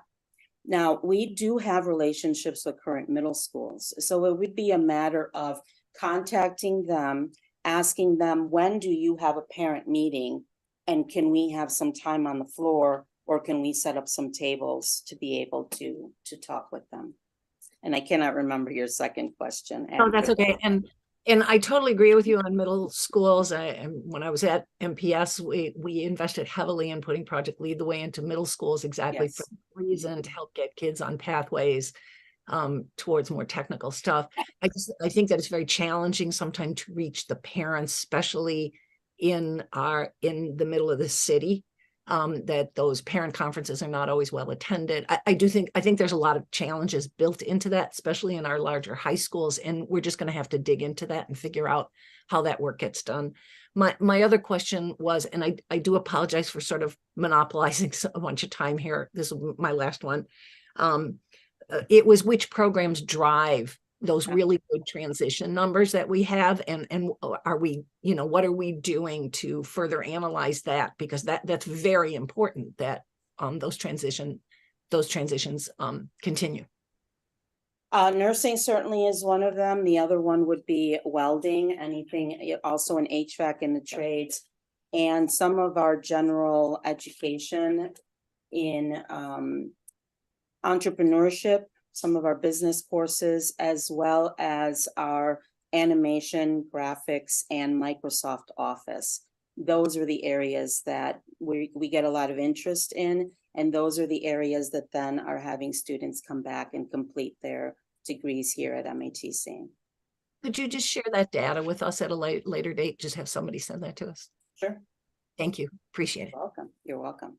How would you describe data that you just asked for? I'm sorry. I want to make a note that we're going to get more data out of it. I'm not sure how to describe what data you just said you would provide. The transition rates for different programs. Yeah, and we have them, I have them by course as well as by graduation year. Any questions in the room? Just a note, so this transcripted credit courses do not result in FTEs. Does that mean they don't end up becoming students at MATC for the most part if they participate in transcripted courses? Or I see you shaking your head no, but You do it. no, full-time enrollment, we do not get any credit for any students that are in the transcripted credit classes. Those are the ones taken at the high school, taught by the credentialed high school teacher. We contribute to what Dr. Martinez had presented earlier in terms of enrollment by looking at all of the students who are in Start College Now contracted courses. There's a formula that's used, how many credits they're earning because they're here on campus with us, and how we contribute to the full-time enrollment number. Okay. Yeah, I'm curious about the students who do participate in those transcripted ones, how that translates to future enrollment at MATC and whether it does. And I know in the past it had been, I know our district had found it very difficult to get our teachers certified to be the transcripted dual enrollment. I did hear in the past week that perhaps there's more energy around that, which our one of our directors was very excited about. So I hope that we're doing more work around that, because I think that creates a lot of opportunities. As someone being at that high school space too, I think that so our board has approved 10 slots for Start College Now, I think. For the year. Wonderful. But to date, only one student has participated in it. And I thought that there would be a lot more excitement and engagement in that. And so I'm still thinking about how we build that up too. But I've also recognized in the process that the budget challenges at the high school levels can be perceived as a threat to positions and classes there. So I think transcripted courses could be a really good opportunity, especially if they do translate into more students coming here, of kind of solving both of those, getting some more dual credit opportunities for high school students, especially helping to preserve some of those positions at those schools and translating to MATC help here. Yeah, totally agree. And that is the challenge. We did have at least one high school inform us that their budget did get cut for next year, so they won't be sending as many Start College Now. That's one of the first things that gets cut. Yeah. Let me just ask a clarifying question here. So we have a budget dilemma built into the system here where we don't get credit at the state funding formula level, which is what you meant when you said these don't translate into FTCs, right? And apparently I'm guessing the state doesn't provide funding specifically to the high schools to develop and support dual enrollment. Is that right too? I'll answer one part of it, and then maybe Dr. Martin can help me with the other part. The high school can be reimbursed. There is a grant that a high school would submit for reimbursement, and it's about 80 to 90% of what they pay. But that is for a contracted course where our instructor goes to the high school and it results in a technical diploma or certificate. So nursing, for example, our nursing instructors go out to the high school students finish that technical diploma. The high school then puts in that paperwork to DPI and they get an 80 to a 90% reimbursement. So the high schools can get money back that way. There is one program for students, and that's EMT. So a student who finishes an EMT technical diploma degree here can then later on in their first or 6 months of employment, they'll get a $500 stipend and then another $500 stipend in another 6 months. So that's for the students. So there are some reimbursements. And then Dr. Martin, you'll have to help me on how we. Well, we have an expert with us. Oh, okay. Layla, who can then. Layla can help explain that. State's investment in? Well, the reimbursement to the college for any transcripted credit contract or Start College Now offering. I'm just trying to understand where the solution to the financial problem should be applied. Is it a matter of you and I talked about how to spend that months ago. In general, I mean, there are some CTE incentive grants, there are some very small pockets of money available, but in general, Wisconsin does not invest in dual credit opportunities the way that, say, in Iowa does. And in Iowa, it's built into the K-12 funding formula that if you encourage your students to take advantage of these sorts of opportunities, then you're advantaged in your state aid formula. I'm quite jealous of that. We've looked at that, talked to our legislators about it in the past, not recently, if I'm being honest. I think it's a real missed opportunity, to say the least. And yet Wisconsin Technical College has served around 57,000 high school students last year because it's the right thing to do. And it's our mission to offer career opportunities to high school students. So we do the work because it's the right thing to do, not because we make any money off of it. In fact, we lose a lot of money on balance. However, that 80% matriculation rate is stunning, honestly.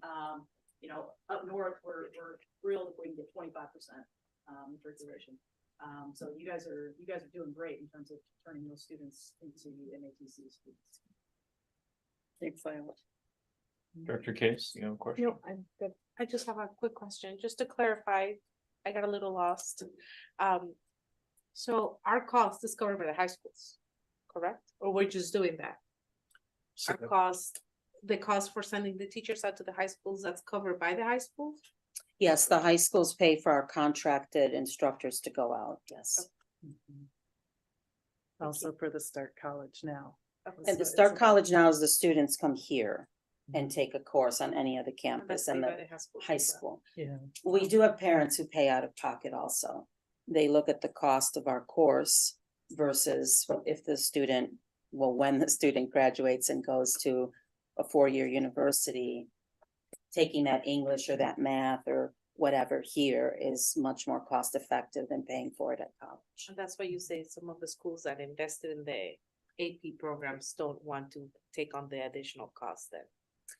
I believe so. It's also having to do with teachers and what they've been teaching and credentialed. So it's also a personnel matter for some of the schools because they have the teachers already there, hired, programs up and going. Sure. The students in their mind already have it. You know, I'm going to have so-and-so for AP Lit or Gov or whatever. So it would be a big change to the school environment and their academic plan. Okay, thank you for clarifying. I realized I may have said Start College Now that the board approved for our seats, but it was the dual enrollment academies where the students could get the whole certificate in their senior year. Yeah. We pay about $10,000 per seat. Right. And then For the rest is up students to to the come here students. and do that during their senior year, if they have the credits, they come here, do that, and then graduate with that certification, which is a great opportunity. And I would love to see more students do that. But there's a lot of pressures that even with our board having approved, like we're willing to pay for those 10 seats. We haven't seen the enrollment in it that I would like to see. And some of it is those other pressures of the way credits are set up and when they get them. So something that I really want to work on because it's such a great opportunity. And that funding piece is always a threat too. If we don't have students using it, is it something that we're going to be able to maintain in the budget? And to your earlier point, the parents are a barrier. So even when Harley set up the youth apprenticeship program with Bradley Tech, which is a technical trade school, we had parents that said no. And we pay the tuition, we pay their hourly rate, we paid for transportation to come to our plant. We had to invite the parents of all the potential students and their families out to our location. We gave them dinner. If you need parents and kids, give them free food. They're more likely to come. But we had to give them dinner and actually explain everything to them and show them what the facility looked like and who they'd be working with. Because before that, we were getting parents that were saying no.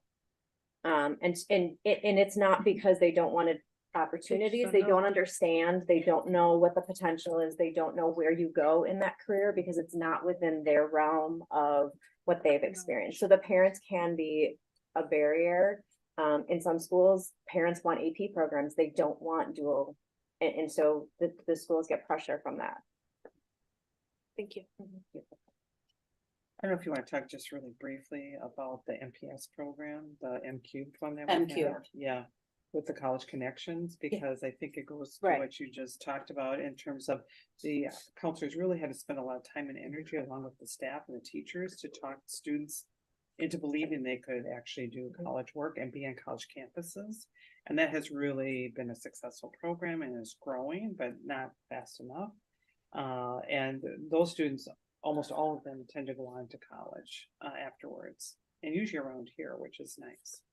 Sure. So our M Cubed program is our partnership between MPS, MATC, and UWM.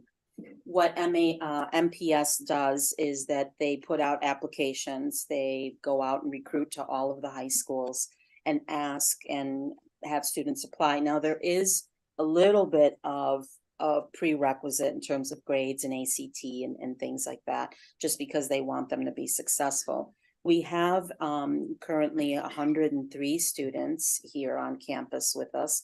They come to class here at MATC Monday through Thursday, and they are immersed in, you know, our college days.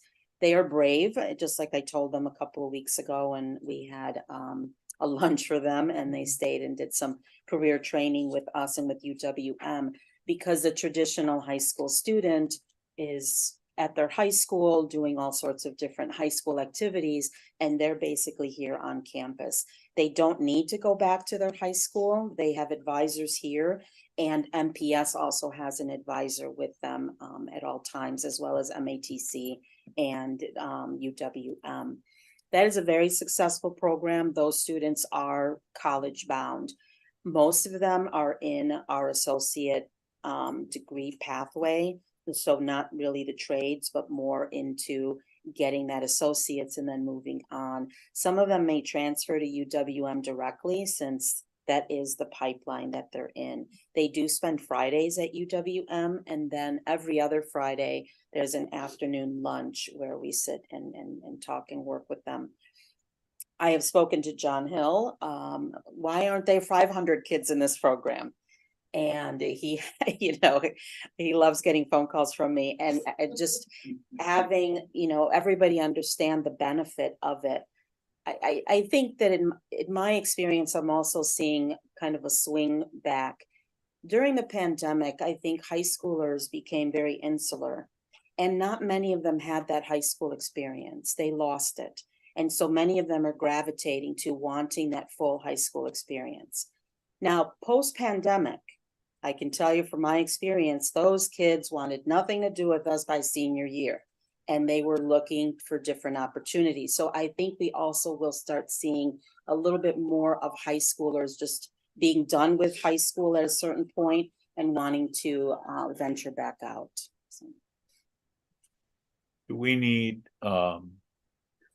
if we wanted to get the MPS participation in these programs to the Oak Creek level, what would we need to do?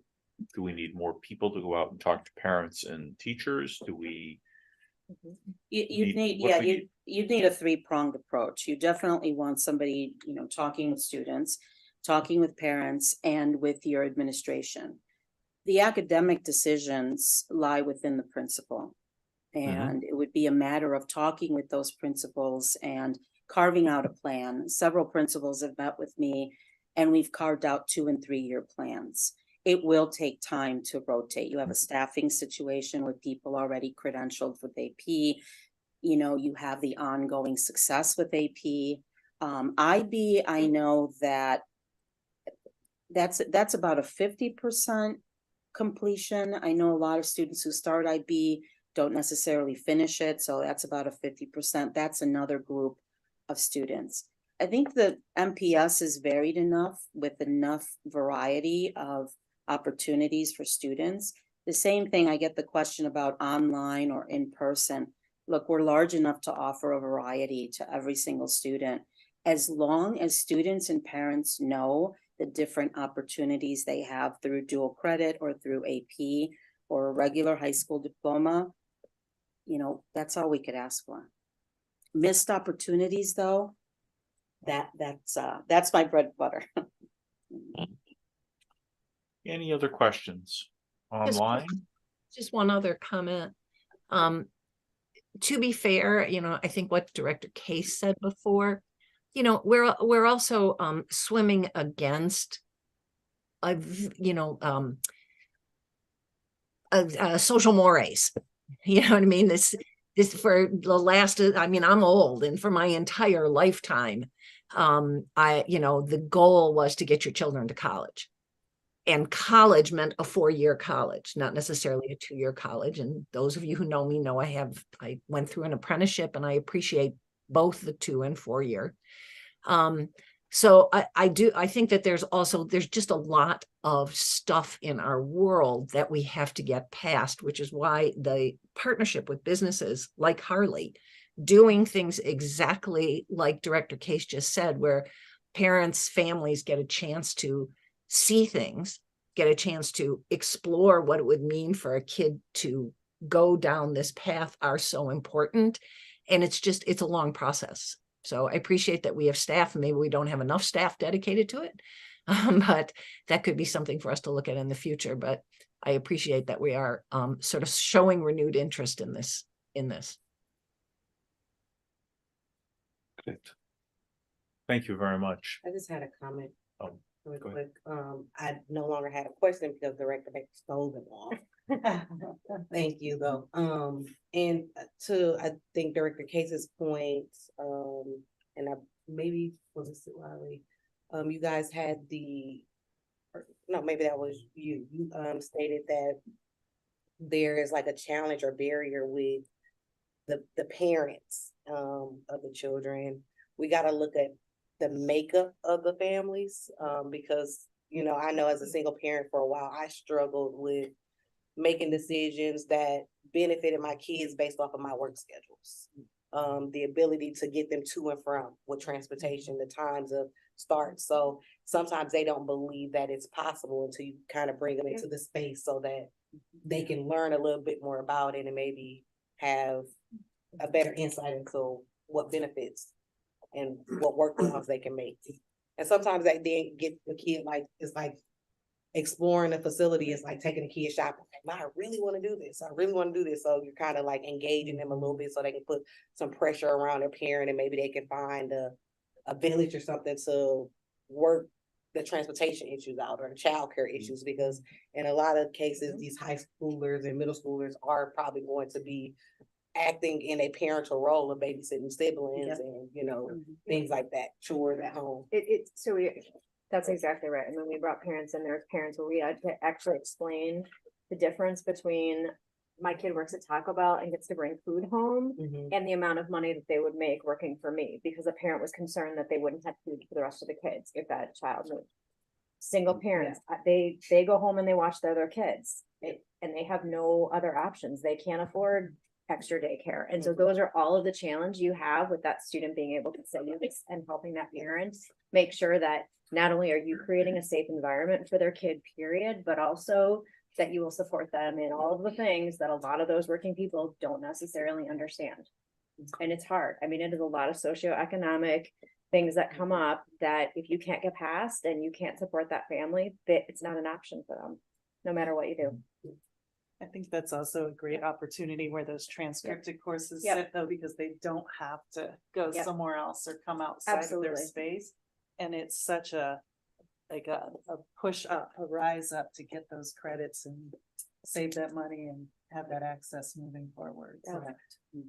We're a little behind schedule, so I want to thank you. Board Chair Foley, may I make one comment? Just having done this work in California, Washington, Oregon, and Florida, what Dr. Gomez has presented really is a complexity to a very nuanced problem, and we have an excellent person doing this job. I think it's a great conversation tonight, and I really appreciate the depth of the questions. It's very complex, and the way she's approached this is creating partnerships. It's really exemplary, and I just have to applaud her for the presentation and her knowledge that she's conveyed to you this evening. Thank you. Thank you very much. Last board monitoring agenda item is the community education update. Sadiq.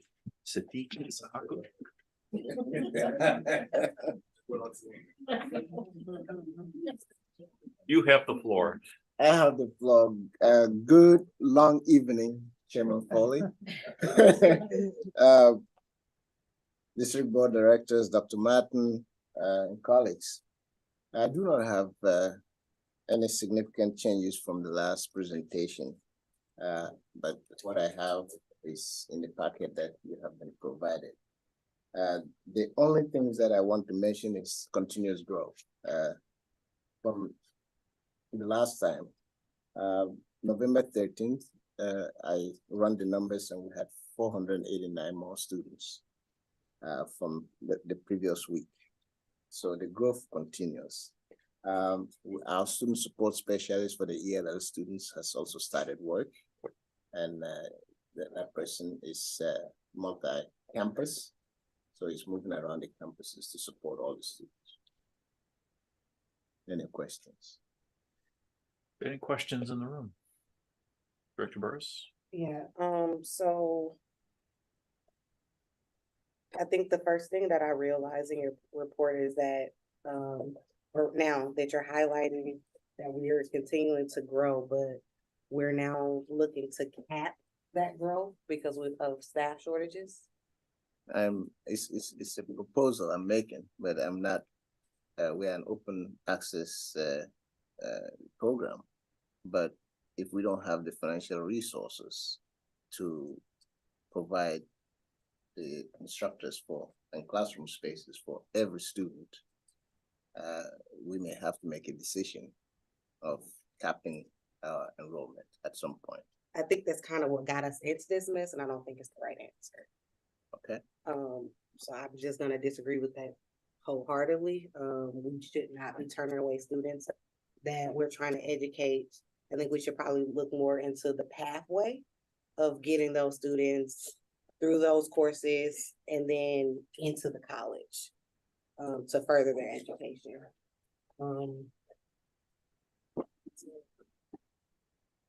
The staff shortages is not on you, but I feel like we need to start discussing how we can get them staffed completely and turn those LT positions into full-time positions so we can get people that's dedicated to the work that they're doing over there at ESL and GED, because from my understanding from the conversations that everybody has come and spoke to the board about is that they can't get people to stay because they're finding better opportunities elsewhere because they're finding full-time positions and things like that. And if we want to continue to grow, I feel like we should certainly be looking into staffing those positions fully, and certainly not capping those classes. So I guess it's better than canceling, but I wouldn't cap them either. Any other questions in the room? Any questions from those online? Yeah, I really want to agree with Director Burris, and well, I realize the difficulty for us in funding the positions that are actually needed.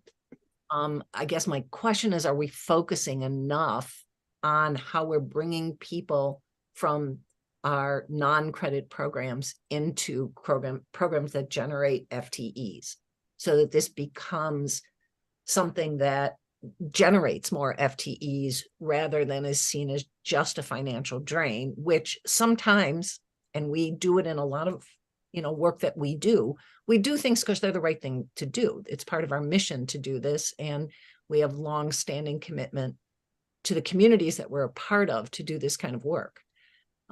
So that there has to be something in there other than shutting our doors to more population. There has to be something in terms of either how we raise money or how we're helping to create more pathways for students who are coming into us in a non-credit fashion to move into FTE generating programs. Yeah, Director Baker, you got it right. We are doing exactly that. We have a program in place called the IET, Integrated Education and Training Program. In that program, students who are preparing for their GED and ELL are concurrently registered in pathway programs. So that is happening. It is also part of the President's strategic priority this year that we are targeting a 10% increase in the number of students who transition from community education program courses to post-secondary courses. So that is something we're working very seriously on. Any other questions from the online directors? Hold on. Director Najib, did you have a question? Yes, this also I couldn't really comprehend if we have people interested in learning English and coming to our university, to our colleges, and we should accommodate them in every way possible. That's the source of our student, and many of them will go on continue to your college program or go to university. I think we should put maximum effort and really hire more teachers and accommodate them as much as we can. I can give you tons of many examples of people started as learning English in MATC, and now they have businesses. They are nurses. They are physicians. They're very, very successful. So I was really shocked when I read that it's gonna enrollment you're considering capping the number of student can be enrolled in the program. I don't know. Long term, that's short-sighting really strategy, and we cutting our our sources of students this way. Oh, go ahead. Dr. Martin. Oh, I'm sorry. Well, Go yeah, ahead. I was just wondering if there's a way for us to directly fundraise to fund this. I know that what the students pay is not enough to cover the cost. And like he said, I mean, you know, there's a lot of people that, yes, there is not enough people graduating or finishing the ESL or GED programs that end up enrolling in MATC, but then there are also the ones that do. But since the numbers are not necessarily there, is there a way for us to fundraise for that specific program only? Is that something that can be done?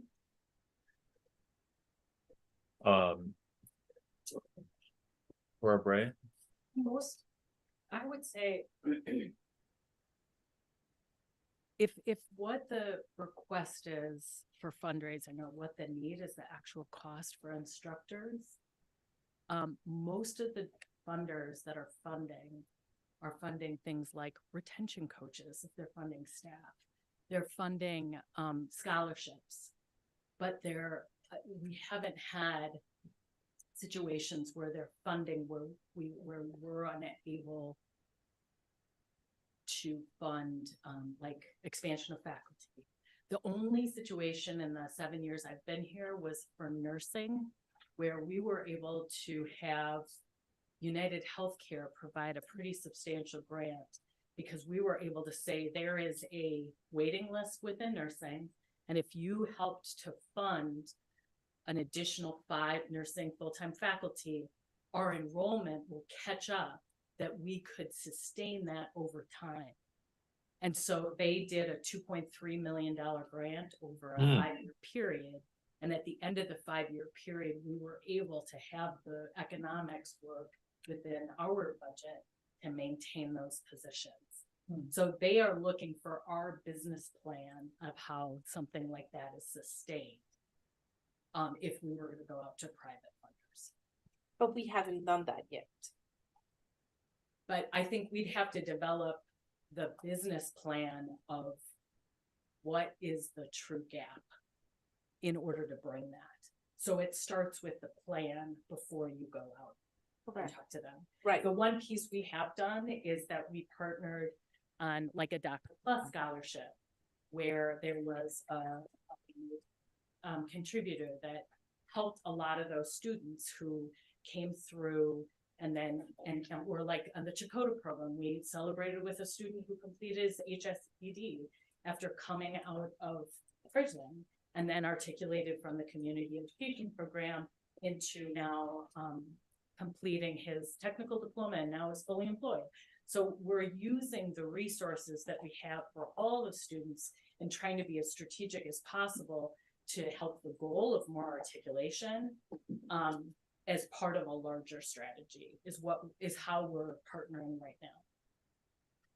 Is there some other major category, like the nursing example you gave, that a lot of people coming out of the community programs are, when they do come here, that they are moving into? I said that really badly. Do you understand? Well, I do. So our IET program, one of it is leading into 5 medical pathways.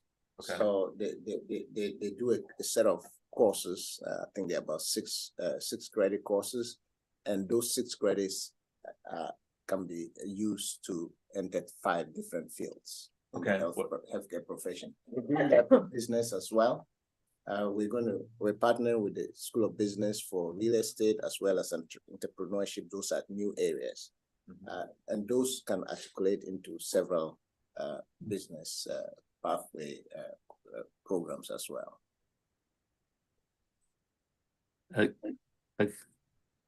Dr. Najib. Yeah, the way also I'm looking at it, like if in any business, if you want to advertise for your business, you go actually and you spend money. You lose that money, you're spending it, but because you consider it as a good investment, so you're gonna get return on your investment later on, sometimes in short term or on long term. And if we have this opportunity really to bring more people, more students to our college, because for sure quite a number of them gonna either come back to the college or also continue their education later on. So we can consider it part of the advertising budget also for the MATC. I'm not familiar exactly with all the financial aspect of the MATC, but this source to me is really excellent source as a return, especially if you look at it over the 5 to 10 years span. I think you will get your money multiplied back. Dr. Martin, do you have a sense of what the dollar gap is between the income and the outflow? So this is what I have been asking in terms of what the total budget is and then what the growth will be. We're working on our budget right now. And what we're really focused in on is what are our growth areas and what are the areas that we don't have growth, as you heard earlier about some of our programs. So if we can start looking at where to position and move, it's not just faculty here, it's staff shortages, which we have staff shortages everywhere in the college. So it's not just this program. I know Sadiq would like more teachers in some of his other areas as well. So we have to balance this and to think about where is the growth and where isn't the growth. We're going to stop doing. What are we going to put these resources into, and what can we afford to do? And so that is what we're working on this particular year in our budget, because this is an important area for our college. It's an important mission of our college. It's something that we really want to focus in on, but we also need to balance that with all the other needs that we see here at the college as well. So we have to think about that, and we have to talk a lot more about what we're going to stop doing. And that's going to be a problem at some point too, but this is something, if it's a growth area long-term, we really have to put the resources into it, and what are we going to stop putting resources into it so we can shift. So that's what we're working on right now. Do you know the total budget in your area and what you need for the next year? Well, because we're not at that point yet. Well, yeah, not really, because and the reason is basically, because tuition free. We don't charge tuition for those courses. So the only revenue base is material fee, which is $4.50, and also the support we get from the state in terms of grants. So we do get substantial amounts of grants from the state. So what I'm hearing from some of the board members is this question: if we wanted to hire enough people to handle the total demand anticipated for, say, the next 6 months, how much money would we have to raise to do that? Well, I can't tell the dollar amount, but I can tell the number of staff that we would need. And what that translates into dollars, that I don't know. So for instance, we got about $500,000 from the state, and we use that to hire 4 full-time LTE faculty this semester. And next. So those 4 will continue in the spring, but after that, that full-time, that funding will not be there. Okay, but to be clear, is that money sufficient? I thought we were talking about having to cap the enrollment because we had more people applying now to come to the program than we have staff and faculty to service. It's a little bit complicated because, for instance, why the 4 was not enough was because the 4 positions were taken up by part-time instructors, current part-time instructors. So technically, we actually hired 2 people. You hired 2 people, that equals 4? No. So 4 part-time became 4 Four full-time. So they 4 all got it. part-time, right? Yeah. Right, Yeah. but It's a because net of- increase of Right. 2. right, because of the benefits, it's 4, really. And so if we advertise for more positions, we're going to be losing more part-time instructors, and hiring part-time instructors now is our biggest challenge because the pool is dry in the district. We're not alone in the search for ELL specifically.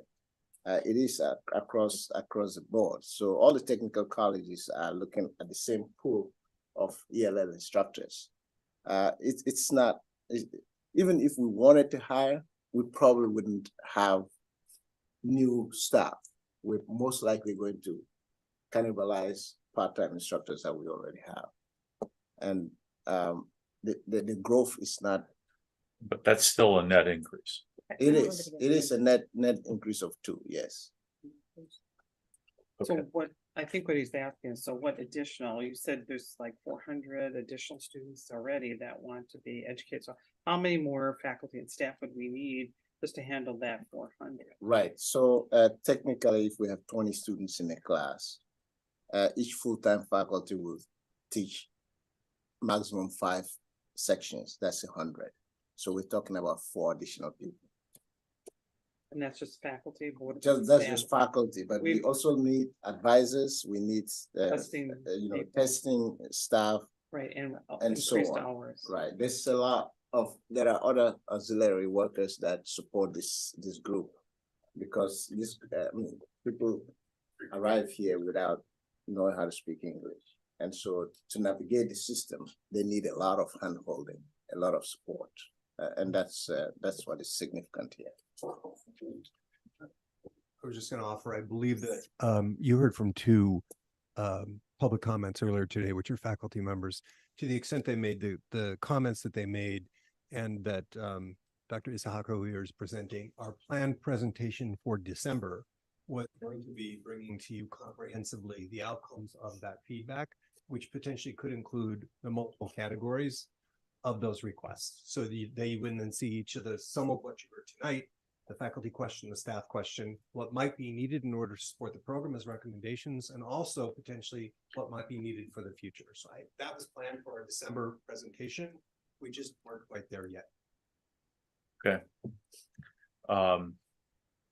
I'm going to ask the board members to send me any specific questions they would like to make sure are being answered in that report next month. I think it comes up pretty fast. So get me those questions this week. I'll organize them in some way and get them off to you and Dr. Martin to get to the right people. But we're obviously very interested in trying to solve this problem in the short term as well as the long term. Okay, Director Burris. I think I'm just gonna ask like maybe the dumb question in the room. We have money, right? Well, we have money that's committed. We have budgets that are I'm saying probably overdrawn at the reserves. moment, We but had this conversation previous, so we have reserves. We have the FCC funding, if I'm pronouncing that correct. There's funds that we can tap into, so we're not capping classes. In open comments, they said that there were a number of classes that had at least 3 to 4 different instructors during the time that it was going through. I'm looking at the HR report. I see that we've hired maybe 8 new positions, at least $60,000. So I feel like there is funding somewhere. okay. So one question is funding. Another question is, are there people available to be hired?